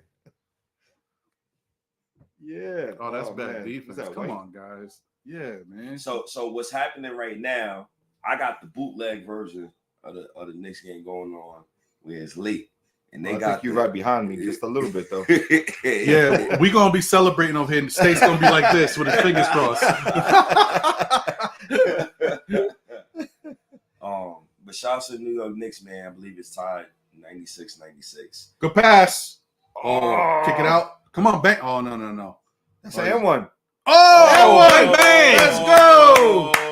Brunson, baby. Jalen Brunson. Captain Clutch. There we go. And 1. 98. It's the tie game. 98-98. Brunson's going to the line for 1. Yeah, Captain Clutch, baby. Brunson cold, man. I almost wore the Captain Clutch hoodie, but it's too hot for that, man. That thing is cooking. That's called good material. Yeah, it's good material. That's right. That's right. And you can only get that in NVK, Captain Clutch. Yeah, man. Oh, It's man. tough. Shouts to Jalen Iverson. What you think about the Iversons? You saw it? The little miniature Iverson statue, the vertically challenged statue. What is that, bro? Why they didn't give him a real size statue? That's how they give all their players. Oh, really? Yeah. Okay, all right. I feel All better their about players, it. yeah. I was like, that's weird. I thought they said it was smaller than the. No, all their players got statues that same size. Okay, Oh, all right. it's all That's across- great. Why That's the cool. media making so much? Because I don't know. Because they don't do that. I mean, Yeah, I don't know, research. but they should know. I heard Do your somebody homework. say something about the Rocky statue was larger. And I was like, yo, that's foul, B. Why you gonna do that? He's not even a real boxer. It's crazy. All right, man. I don't like the fact that we letting them get too many easy opportunities. They scoring right in the paint, right at the rim. Let's calm down with this. It's 199, 3 minutes and 50 seconds left. Knicks got the ball. Oof. Okay, let's get it, OG. I gotta finish. Oh, but he got it back. Pass it out. Hit that. Bang, bang. Come on. Oh, no. I thought he was going to shoot that. Oh, look at that double. See that double's coming. Oh, good Oh, pass. I didn't even see that. Let's go. That's a good pass. I Let's didn't go, see that. Brunson. See, who said Brunson don't know how to pass the ball? Come on, y'all. We know who. Yeah, we know who. Craig, where you at, Craig? Yeah. Craig will be going at it. It's crazy. Nice. Oh, good let's go. D. They're gonna call foul though. Oh, They call foul. I yo, saw the come reach. on. I like the fact that they're trying to keep the ball away from DeRozan. Let these other guys. I don't have the faith in the other guys. We know basketball. Hard sin for bogey. Yeah. See? It's about There you that go. time. Oh, that's a good steal. Oh, That's a good steal. Yeah, Come that's a on. good ball, man. Oh, they're gonna challenge. Hold on. How okay. to challenge? Challenge to the test. Challenge. That's definitely all It's too four. early. Too early. Some of them young people on X, They don't Twitter, know? they don't know about the Better challenge. go find They out. don't know nothing about You that. better go on. What's that channel? That old school channel? Then you gotta watch Rewind? TV1. TV1. There you go. TV1 got all the old Get school some old stuff. school Cosby. Yeah. Yeah, man. Yo, the NBA got to change some of these defensive calls, man. Word. You got to allow these dudes to play defense. It's starting to get to the point where it's like, all right, it's not fun, bro. It's all rock. Let these dudes play physical. I want to see an elbow and Right. somebody's face, and you don't call the call because you know it's a basketball play. That's what I want to see come back to the Right. NBA.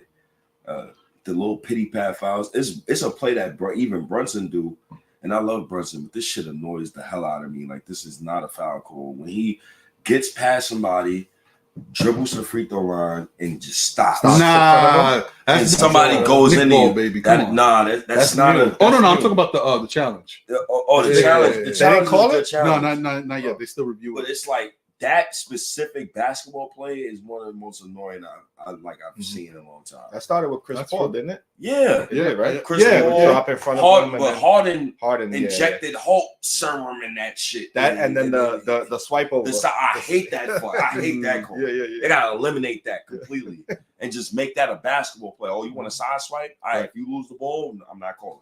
Yeah, that definitely. When we grew up, that wasn't an N1. Like if you stopped in front of a player, you could get pushed, and they weren't calling that. Like it was like it is. You stop the defensive player from actually getting through anything. You know what I mean? Right. Like, Yep. you're impeding their process. You know what I mean? So I don't think that was a foul when we were playing back in the day.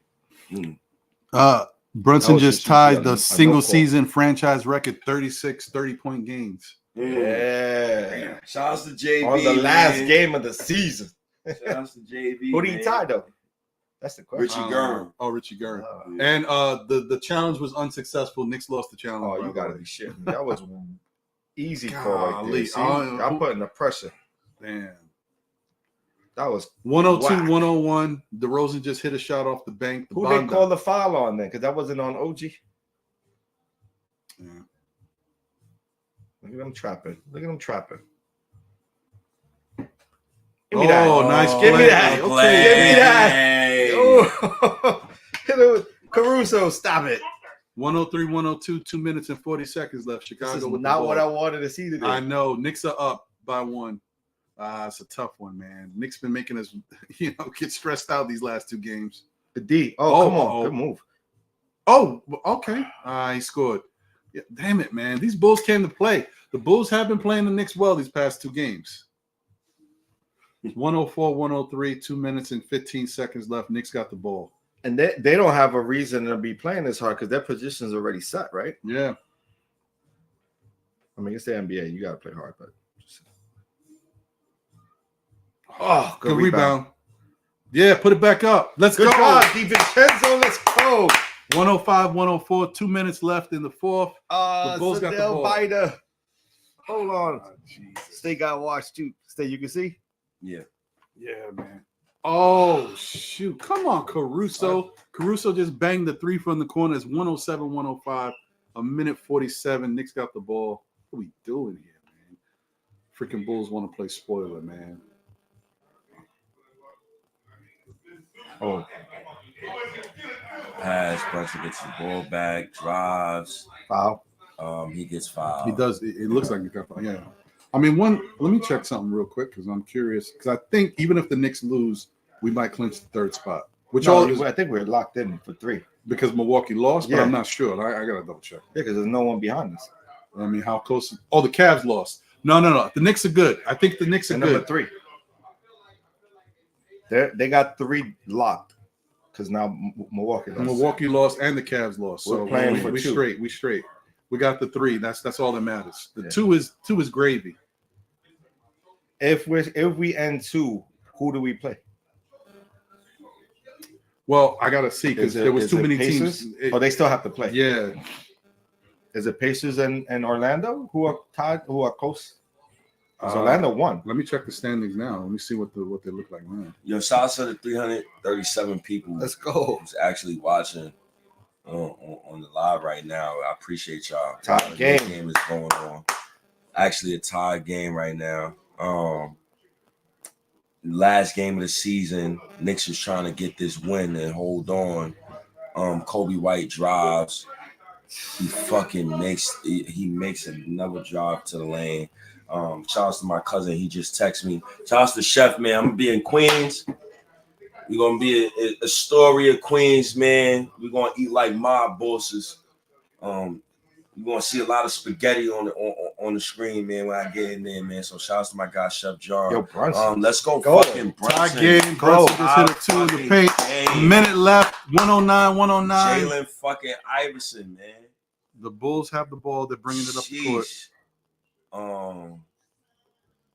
Trap. DeMar, spin move. He drives, spin pass, gets the ball back from Caruso. DeMar dribbling, fake. That's a bad Jump. shot. That's I a love bad that. shot. That's a Time out. horrible Time shot. out. Come on. Bad shot by Vujicic. What are y'all doing? The Bulls steal the ball back. Nobody could say same or somebody watch your back, Brunson. Come on, man. Play out. They call a timeout. That's why he's a horrible coach. That's why. You don't stop your team's momentum right there. $50 in his wallet. That's why he's a horrible coach. They Let them just play it got out. the steal. Yeah, you just got the steal. The momentum is there. The pressure's on the Knicks. No, but now the pressure's on him Yep. to make this play. Yep. You know he's gonna miss. You know what to end this season perfectly. You know what to end this season just perfectly. I need a Jalen Brunson game winner from the 3.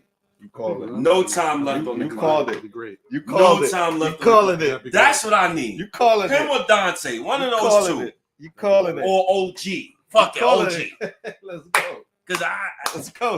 they should not calling even it. want to play overtime with these cats. Word. This should be death kill shot if they don't make this next shot. Yeah. You got to step it up on the defensive side, though. But once again, 340 people.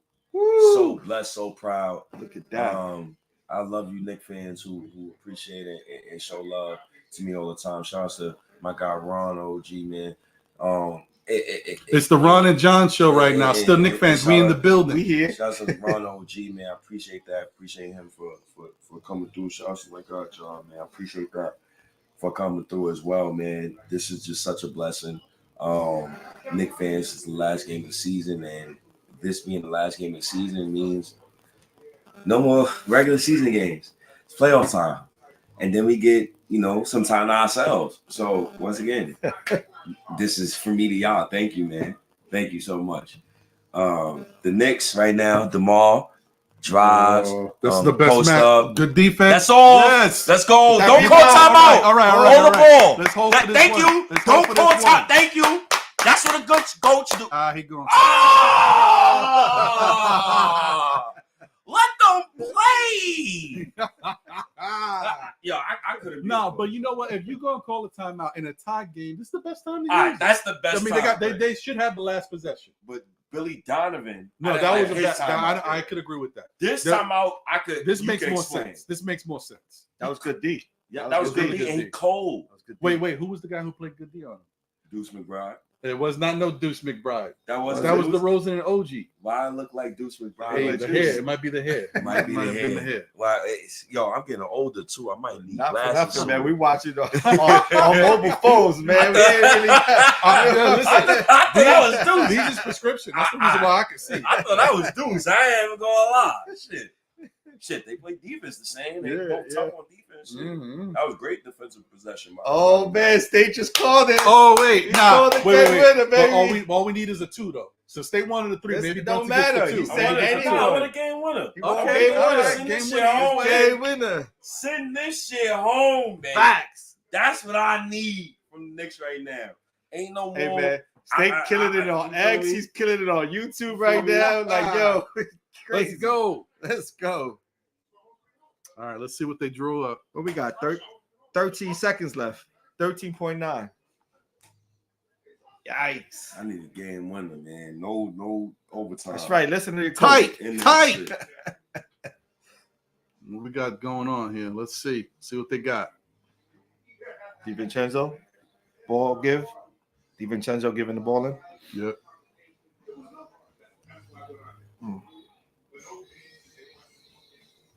Okay. Brunson got the ball. Post Oh, him he up. got Caruso Do not on. pass the ball. That's what bro. the Bulls want. Fuck that. Don't pass the ball. Oh, good move. Okay, loses the ball. Oh. He got fouled? They ain't gonna call that because it kind of is a force the issue type shot. We going to OT. It's OT. Listen, that's the one thing that you could say is a little bit tough because Caruso is a damn good defender. Yeah, but he lost the ball here. Right there, he lost it. He gave him an opportunity. That was really good defense, though. He was right there with the Great defense. Caruso's one of those guys. I wouldn't mind him being on. Y'all getting y'all money's worth at the watch party, huh? That's a fact. Y'all getting y'all money's worth. It's 355 people. Knicks going into overtime with the Bulls on the last game of the fucking season. Right. I gotta go to Queens. Why the fuck is y'all going into overtime right now? My cousin is on the way, right? So me and him, we're gonna drive out to Queens. Shouts to New York Knicks, man, for a wonderful game. This is the type of games you need. Word. The last game of the season, I got Ron, I got John, I got the fucking still Knicks fans in the building. Great chat. Appreciate y'all for tuning in as well. This has been a great season. Twitter Spaces, YouTube. I just started the YouTube channel in January. The Substack articles I've been writing. I'm gonna write about the '99 Knicks when I get home tonight. I started writing about them, but I didn't finish, so I didn't put it out yet. So I'm gonna wait till tonight is done. I'm gonna make sure that shit is out before in the morning. Writing Reddit posts, doing the YouTube channel, Dolly, no team. I look at still Knicks fans, I look at everybody, and I look at what they do, and I'm inspired, I'm motivated. And then watching Godfather was the cherry on top. When you follow them laws of power, for example, law 4, man, don't speak too much, man. Right. When people getting on your nerves, it's okay, no problem. Thumbs up. Because they go home feeling like, damn, I couldn't get under his skin. Yeah. Wow, I couldn't. I should have said something more disrespectful. Yeah, that's what I want. Say something more disrespectful. This has been a fun season. It's probably the funnest season I've had as a Knicks fan past like 5 years. Yeah. It's just the most success we've had in quite some time too. Like, to be honest, even when we made it further down in the playoffs, we didn't have a season we haven't had a season like this. When's the last winning season of this caliber that we've had that you can remember? Well, first season? No, just no, Knicks in our general. first. No, the Knicks in general? Us, none. It would have been random getting into the playoffs. You remember that one? Wow, I can't. I guess the last one I remember is the Carmelo year when we won 53 or 54. But we won more when Patrick era. Did we? Oh no, they might have won 57, 58. Yeah. I would say that since then. Might even had a 60 in there. There might have been a 60. 160 in there. I think there was a 60. Yeah. And still we wasn't the favorite. And we weren't the favorite. Right. still wasn't the favorites. Right. Yo, once again, great show so far. The Knicks is in overtime. All right. Yeah. Good. Missed that first shot. Knicks got the ball. 109. Jalen Brunson is bringing up the basketball. Once again, still Knicks fans is in the building. Nice pick and roll play. Good pass. Yo. Okay. This is the shit I'm talking about. That was Precious, right? Man. That was Precious. No, that was Precious or OG? It was Precious who missed that. The D. Good. Yeah, OG's up here. Okay, that's good defense. That's good defense. Come on, get there. That's good defense. Good Caruso. No bang bang. Oh, so he's been feeling good today with his shot. But you gotta grab those rebounds. But see, this is a game where I respect Tibbs having Precious in right now. OG, go score the fucking basketball, bro. Brunson should have had the ball here. He should have had the ball here. This is a prime example of a playoff series where now your other guys need to have a Hall of Fame type of performance. Where's OG at? Paper man. Right. Well, see, this is the thing that we've learned, especially over the last month of the season. Brunson looks at how we've been playing. He says, I got to go get it because I'm not seeing I see my guys trying, but we're not getting it. So I got to force the issue. So I would assume this overtime, Brunson's going to be going crazy. And if y'all stop him, bring the double team early, he'll pass it. But if not, it's Brunson hour. That's what I think. Yo, Tibbs is fed up. Look at his face. He's got that stress face. Right? Let's go get number 2. Let's get the 2. He wants this win, but he wants this win, man. That was a tip, man. Good shot, Brunson. 112, 111, 3 minutes, 46 seconds left. Shout out to our guy Jose who be holding us down. Oh, we haven't given him no love. Always, man. Jose on the 1s and 2s, man. Shout out to my guy. As I told you. Oh, wow. Who was that? Precious got that. Okay. Let's go. Yes. Good D. Okay, good pass. Brunson, don't pass the ball. Okay, hot pick and roll. Good play. Okay. Pass. Hey! DiVincenzo! Dante, let's go. Good fucking 114, 112, 3 minutes Good and 5 fucking seconds. shot. With the ball. The Bulls got the ball, bringing it down. Good No, ball. fuck again. Oh, Precious. Oh, come on, DiVincenzo. Dante. Come on. Can't give it back. Oh, good D. Oh, wow. They ain't called a Good foul. defense. Who's that? We'll Let's take go. it. We'll take it. Let them play. They're playing it out. Play it out. K Hart. It's 114, He 112. got it back, DiVincenzo. Knicks got the ball back.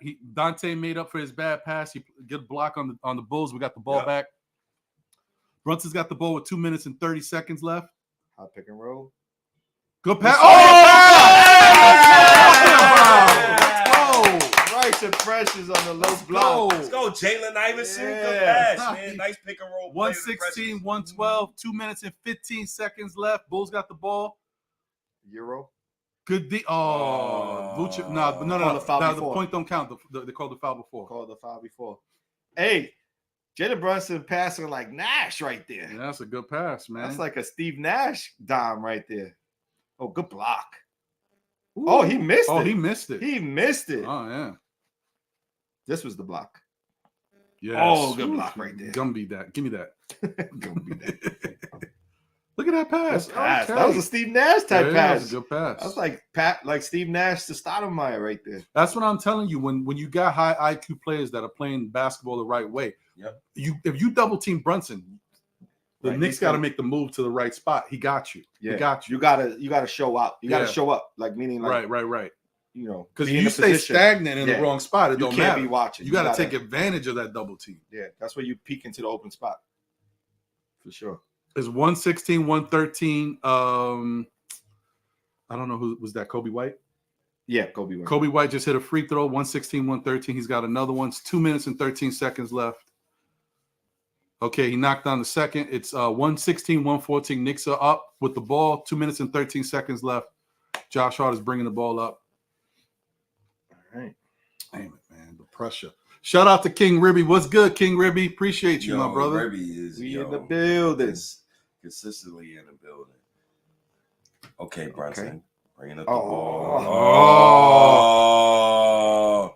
Oh. Jump ball. OG and Brunson OG. there. Yeah. Okay, he went after it. He went for it. He went after that ball. We gotta give him something there. But that's what I'm saying. We need more of that. Caruso is one of those you can't play around with. He got good defense. Yeah. He peeked in there. Yeah. He reached right through him. Okay, OG, come on, go grab that. Okay, OG, get that paper man. Let's get this. Go paper man. We need the paper man to go get this tip. Tips are tough, man, because it's not just winning the tip. You got to hit the tip to the right team. Let's get it. OG, he just got this. It's just the offense for me. He's just got to play way more aggressive. Yeah. The Knicks should have won this game if he would have been aggressive. What he got right now? Like 10 points? 9 points? Soft. He got soft points. He got soft points. I don't remember a dunk this game. Soft. Ass soft. I'm so sick of OG with this soft shit, man. What do you think about him running to Brunson's defense? OG's got 11. Oh, yeah, good tip. Nick Ball. Let's go. He has my honor, but he don't got my respect yet. Oh, you definitely was watching The Godfather. My honor. He don't got my respect yet. He gotta do more. Double teams coming. Look at Brunson. Oh, no call. That's a call. Man. Good defense here. Oh no. Come on. Oh swing. No. That's the wrong guy. That's off. Oh, that's okay. off. Good rebound. Grab that. All right. Let's no go. Harm, no foul, no harm. Knicks got the ball back. Brunson's bringing it up. We up 1 minute, 15 seconds left. They need a kill shot right now. They do. Just get them out the game. They do. They need a 3-point shot. That's right. Okay. Oh, hey. Oh, let's go. Let's go, Precious. Precious. Let's go. 118, 114. Nigerian. Let's go, man. Niger boy. That's all. We Hell nah. Yes. Josh Hart with the rebound, rebound. Let's go. Let's go. End this game. Right back to Hart. Oh, to the corner. Oh, no. Oh, that was the kill. Wait, dude. I don't know what happened. It was a deflected out of bounds. Oh, Tibbs got the. Yeah, Tibbs got he got the constipated face. Yeah. When he got that face, you know it's that was a good move by Brunson. Like, good rebound. Yeah. Good rebound. See, all right, we're still in a good position though. So that's a Tibbs adjustment. Yeah, because he even if Mitchell Robinson didn't play, Precious is in playing OT minutes, playing fourth quarter minutes. Right, without Hartenstein on the bench. With Ihart on the bench, trusting Precious in these situations. This is a good teaching moment for Tibbs because we're gonna need Precious in the playoffs. Oh yeah, some must have happened with Mitch because he played 7 minutes. We haven't seen him since. And he's not even on the bench. I think he's good. I would have read that already. I think he's good. I probably just holding him. Yeah, the game isn't fit. I wouldn't even play Mitch, honestly. Mitch, we know what we got him. Right. Precious is the guy. Remember, he's playing like 40 minutes, 7 games straight. Then he went back down to like 15 minutes. Right. We got it. And back ready to up. go. Right. Yeah, man. Because he's going to be definitely situational. Bogey's going to be situational for sure. Like I don't see Bogey in spots. I see Bogey gonna play in spots or in like no. I think he's in the regular. Yeah. So and look, I mean, He scares me. This though, is what I'm talking about. Defense. The final, like, McBride got 7, Bogdanovich got 13, Anobi's got 11, Hart's got 10, DiVincenzo's got 25, Brunson's got 40. Like 40. That's how you win the game. Like, 40. You need points. Still got 40. And Hartenstein's got 8. I thought he had 17. I was wrong. My bad. It's the other white boy. Bro. And shouts to everybody tuning in. 387 people tuning in right now, man. I appreciate that, man. Shouts to D Block. You can't make it. You can't make this up with this team. We can't never do it easy. Knicks life. I agree with that. Jekyll and Hyde Knicks, baby. I agree with Cardiac Knicks. Cardiac Knicks, man. All right, Bulls got the ball. It's 48 seconds left. They're down 4. You know they're trying to look for DeRozan. Oh, he scored that. Goodness. Oh, he got the and one. Damn, OG was on him. That was a makeup call. That was a makeup call. That wasn't like if he would have never made that, they would have never called the whistle. That's like the worst case scenario. I would have took the 2, but not the 2 and the and 1 opportunity. Come on. See, but they left him on a but they let him play physical past couple of minutes with no foul. They just left him in the island off that pick and roll. He hit the free throw. It's 42 seconds left. Jalen Brunson's bringing the ball up. 118, 117. Knicks are up. This game is not over, folks. Let's just hope they make the right moves here. Man. There's the show. Pick and roll. Doesn't pass the ball. Stays Move that right there. Oh, yeah. Get that too. Drop. Oh, no. Oh, Hart. Yeah. Hart. Yeah. Way to come in there, Hart. See? Dante, that was a gimme. I know. He missed it, man. But Hart came and got the rebound and put back. So, Knicks. He's saying it was a foul. Knicks, can you end the fucking game now? 120, 117. Was it a foul? He's just embarrassed that he missed it. That's a block. It looked like a block. Yeah, like a block. He might have caught a little of his shoulder because he went over it. No, that's a block. No, but it's a block. That's a block. Yeah, sorry. Good move by Hart, though. Yeah. Stay there. Stay in it. High IQ, man. Hart knows what to do. That's what Tibbs likes him so much. He says, he's a basketball player. Like, he may not shoot it well, but he's just a basketball player. And he admits to not practicing well, too. He's like, I'm not a practice player. Yeah. Like Iverson, practice. You talking about practice? He ain't trying to do none of that. You talking about practice? Yo. It's crazy. All right. I mean, look, all you can do here is don't give up the 3. Hey, no fouls. That's it. You don't need to foul anyone in the 3-point line. No threes. No threes and no fouls. No fouls. Like, you can't be reaching or jumping at nobody at the 3-point line. You know, I'm even at the point of saying don't even help out. No help defense either. If your man beats you, just go with him to the lane. Try to get a block. If you can't, he scores. But that's when once the help comes, they move the ball. Somebody's open for 3. That's not 19 seconds left. That team got a foul because you up. If they hit a 2, you up. So they got a foul. Knicks should win this game. Let's go. 120, 117. Last possession of the game. Last possession of the season. Good defense. Good show for DeRozan. No foul on that play. I see what they try to do there. Caruso to the basket. Brunson with the defense. Okay, that's fine. That's 14 seconds left. 120, 119. They got a foul. They have to foul. Come on, get to the ball. Get it to Brunson. Foul. Come on. Caruso's active, man. They got to pick him off. I think I want Dante with the ball for these foul shots. Oh, man. Dante be funky with it, though. Nah, Brunson be funky with it. They all be, but I don't know, man. I think Brunson look locked in. He got 40, though. He got 40. He locked in today. He not money from the free throw line. But neither is Dante.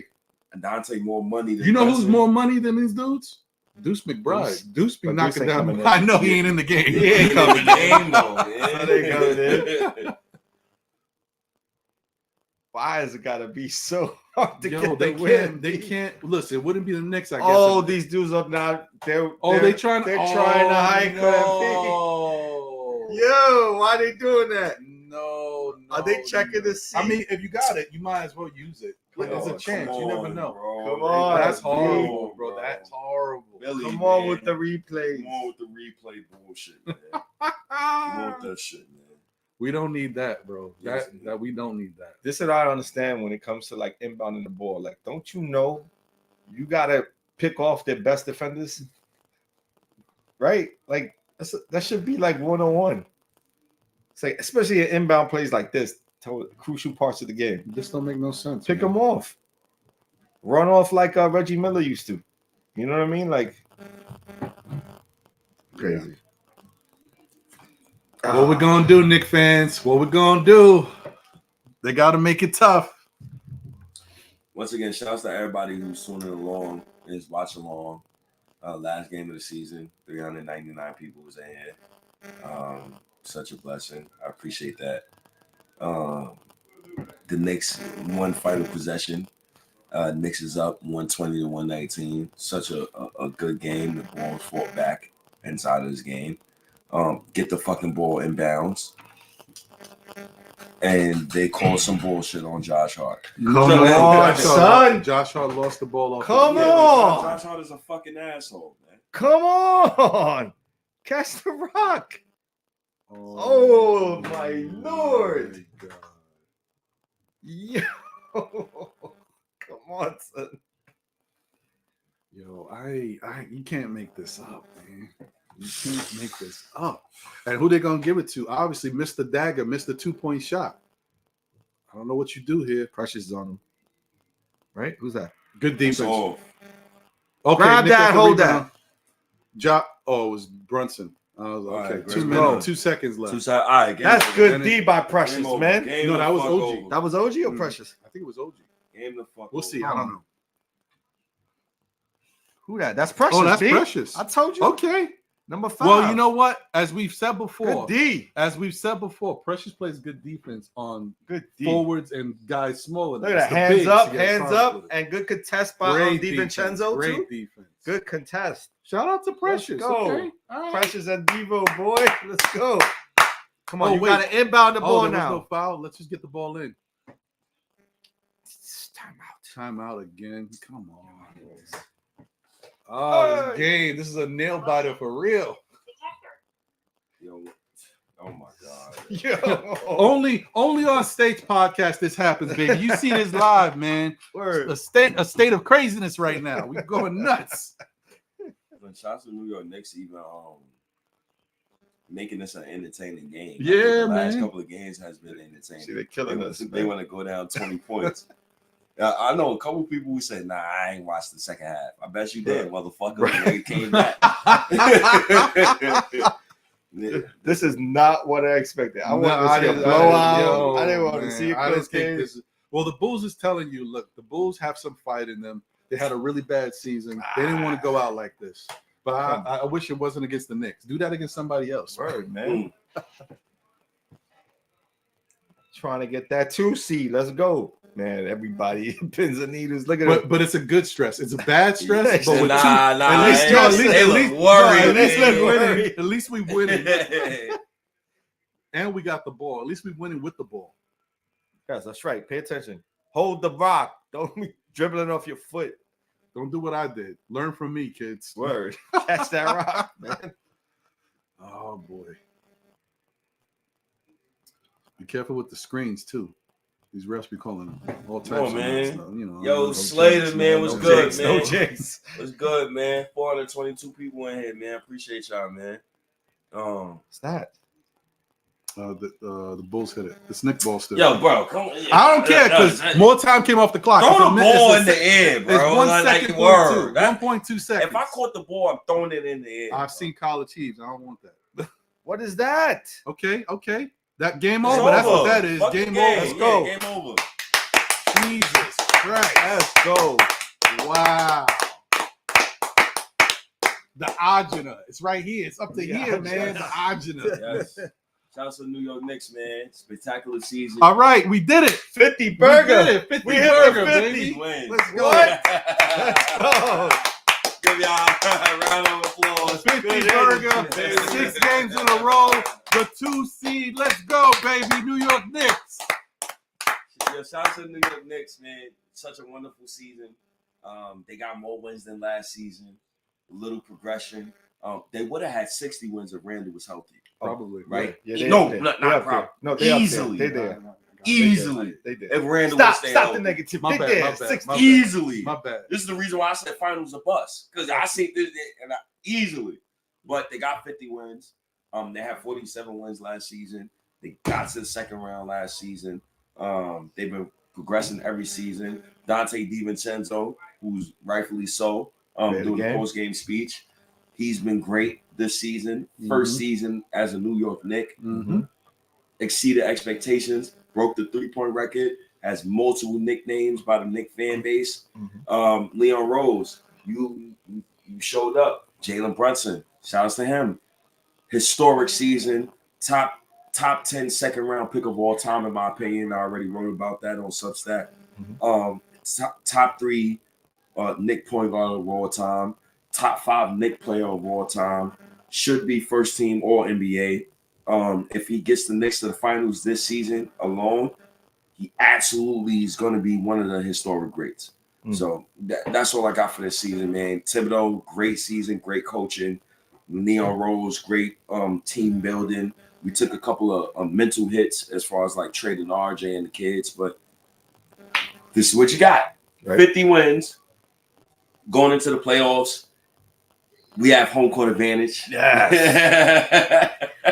So that's a great feeling. And another great feeling is now the watch party, right? Because I couldn't attend Nick and Nader watch party. And Nick and Nader, I apologize to you. I love you, Nick and Nader. I'm sorry I could not attend. Because I promised these OGs that I'm going to work today. And I'm glad we got to work. And there's 487 people in here right now. I couldn't go to this watch party.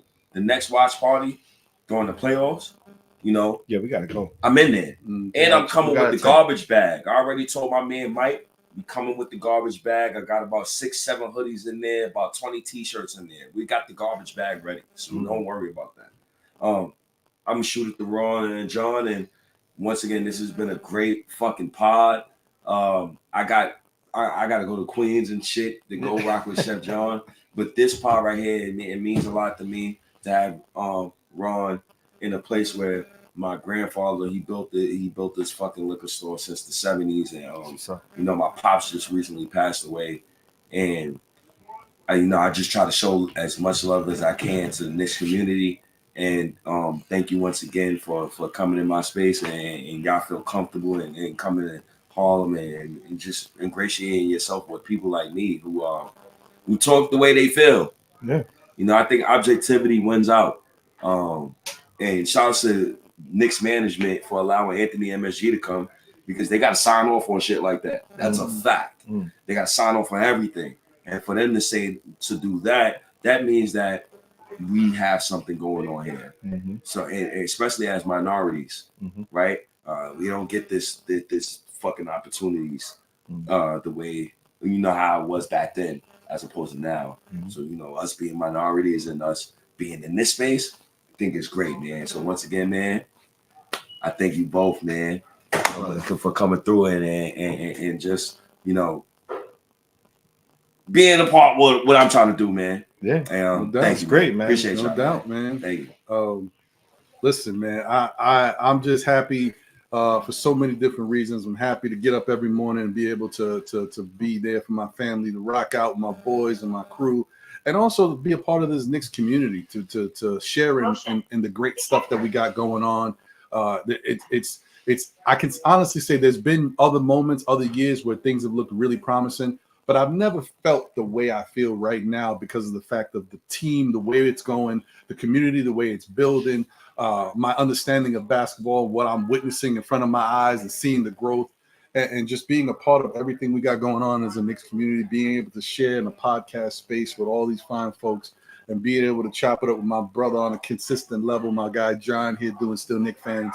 It's just been a great time, a great year. This has been another roller coaster year. This game was a roller coaster. It's only fitting that we go down like this. And once again, like I said, not only do the Knicks finally get that 50 burger, we've been we've been talking about every year. Yeah. We get that 50 burger. We get the second seed. We get 6 games in a row. We going into the playoffs on a high. Let's go Knicks, baby. We here. Yeah. I couldn't have said it any better, man. Killed it. You killed it. You crushing it, man. Come on, man. Man, I appreciate y'all all, man, for tuning in, man. This has been a great season. State, I appreciate you for inviting us today, man, because, this is, I know we didn't know it was going to line up the way it did, but it did. It happened for a reason. So, that's why, I say we knew that we found out, like, when we were planning this, it was like, oh, okay, we'll just do it. Let's pick a good time. We picked the time. Nobody was thinking the Knicks was playing at 1 p.m., but you know what? We make it rock, and it turns out even better. You get the watch along experience. Yeah. We get the agenda, the craziness. We like frantic Knicks fans. What we gonna do? You know what I mean? You gotta stop saying words that I can't spell, man. Oh,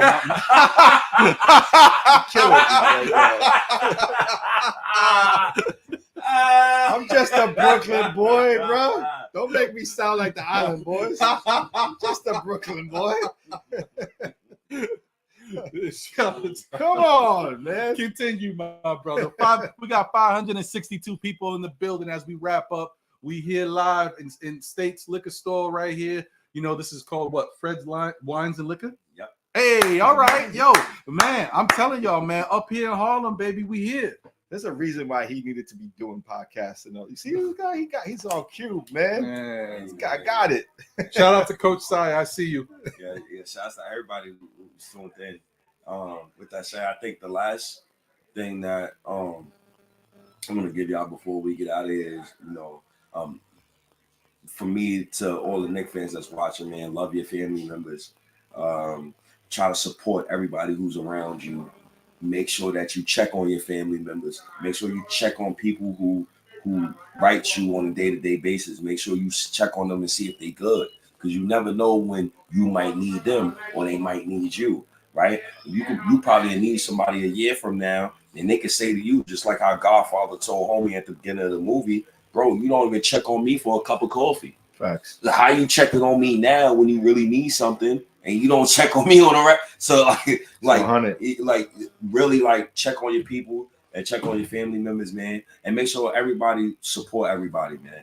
I act the way I act on Twitter, but at the same time, I'm still going to support you. Mm-hmm. I'm not going to sit here and say, nah, fuck that guy. Nah, I'm going to say, nah, go to their show. I listen to everybody. And also, and one last thing is, we all Knicks content creators. Right. We all probably have the same takes, but at the same time, please give them credit when credit is due. Right. And I'm gonna say this in front of y'all too, right? Shout out to the Strickland, which y'all guys. With the Strickland, which I do, right? The whole Jalen Iverson thing. Give me credit when credit is due. Uncle, you go fast, man. Go ahead. Hey, it's time. You gotta give credit. Yeah, we clinched. Yeah, we did. We second seed, baby. Yeah.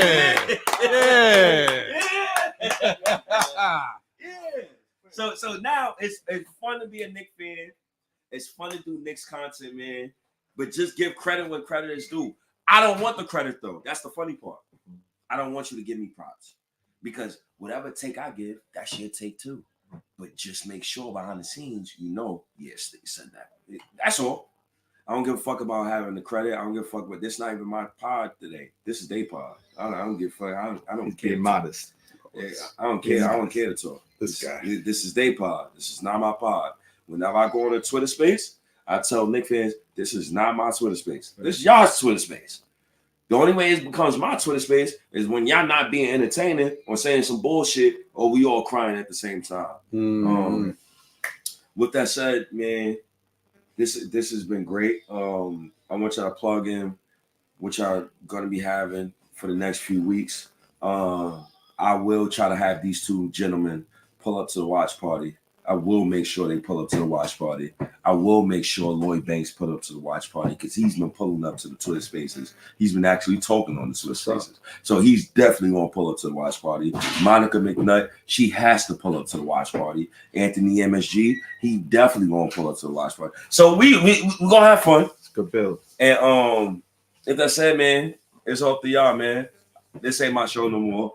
I'll let them give the last words, and he gonna let y'all what you know the outro intro. So this is on you. I'm done. You have a blessed day. I'm done too. I'm done too. Come on, get out of here, man. Here we go. Listen, I started the show like this. I guess I'm ending the show as well. It is what it is, man.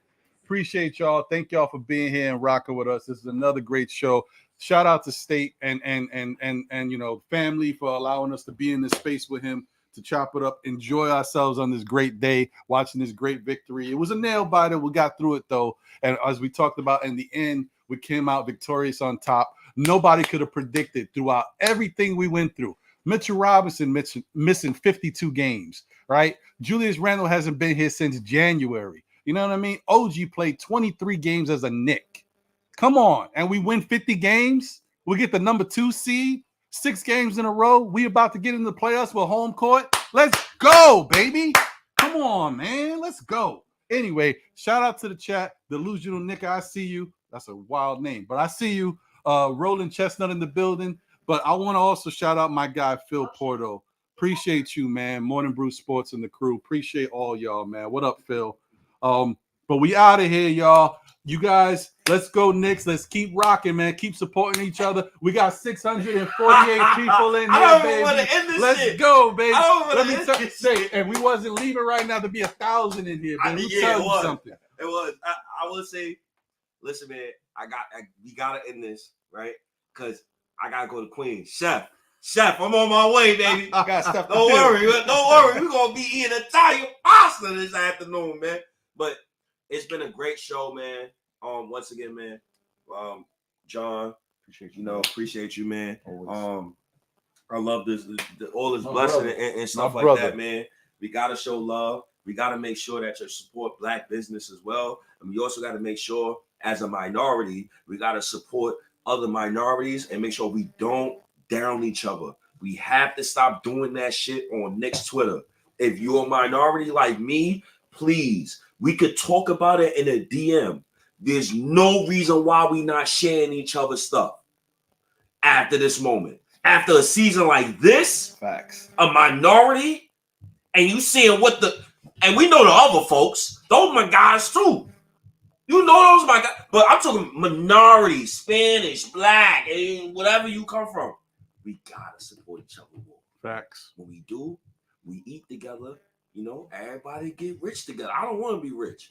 I want these guys to be rich. I want everybody else around me. I want to be comfortable. I want to be comfortable. Exactly what he just said. I ain't gonna be rich.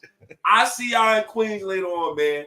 I have nothing else to say. You can play the outro music, man. Let's go. There you go. We out of here. We are out of here. Listen, as I always say, because this is the State and Still Knick Fans show. Tell a friend who tells a friend who tells another friend. Still Knick Fans. We'll be back again, baby. So just check for us. We'll see. Monday, we may have Diva Locks from the 2 Knicks chicks on the show chopping it up with us. Next Saturday, though, I want y'all to stay tuned. First off, there's a lot going on. The NBA wrap-up is coming on Thursday. We got a great guest who's going to chop it up with us. Then we got the wrap-up on the Front Stoop channel. This dude spits fire. His beats is fire. His lyrics is fire. Check that out. I'll probably be chopping up with my guy E-Roo on that show. But then next Saturday, I don't know if my guy John can make it, but if he can, next Saturday, we're going to have another all-star type cast of content creators because it's the playoff edition. That's the start of the playoffs, and we're just going to have a bunch of people coming in with great conversations. So stay tuned. Check us out. Oh, we got the bad omen. It's 666 right now. No, I'm out of here. I'm out of here. All right, y'all. We'll catch you on the next one. Let's go, Knicks.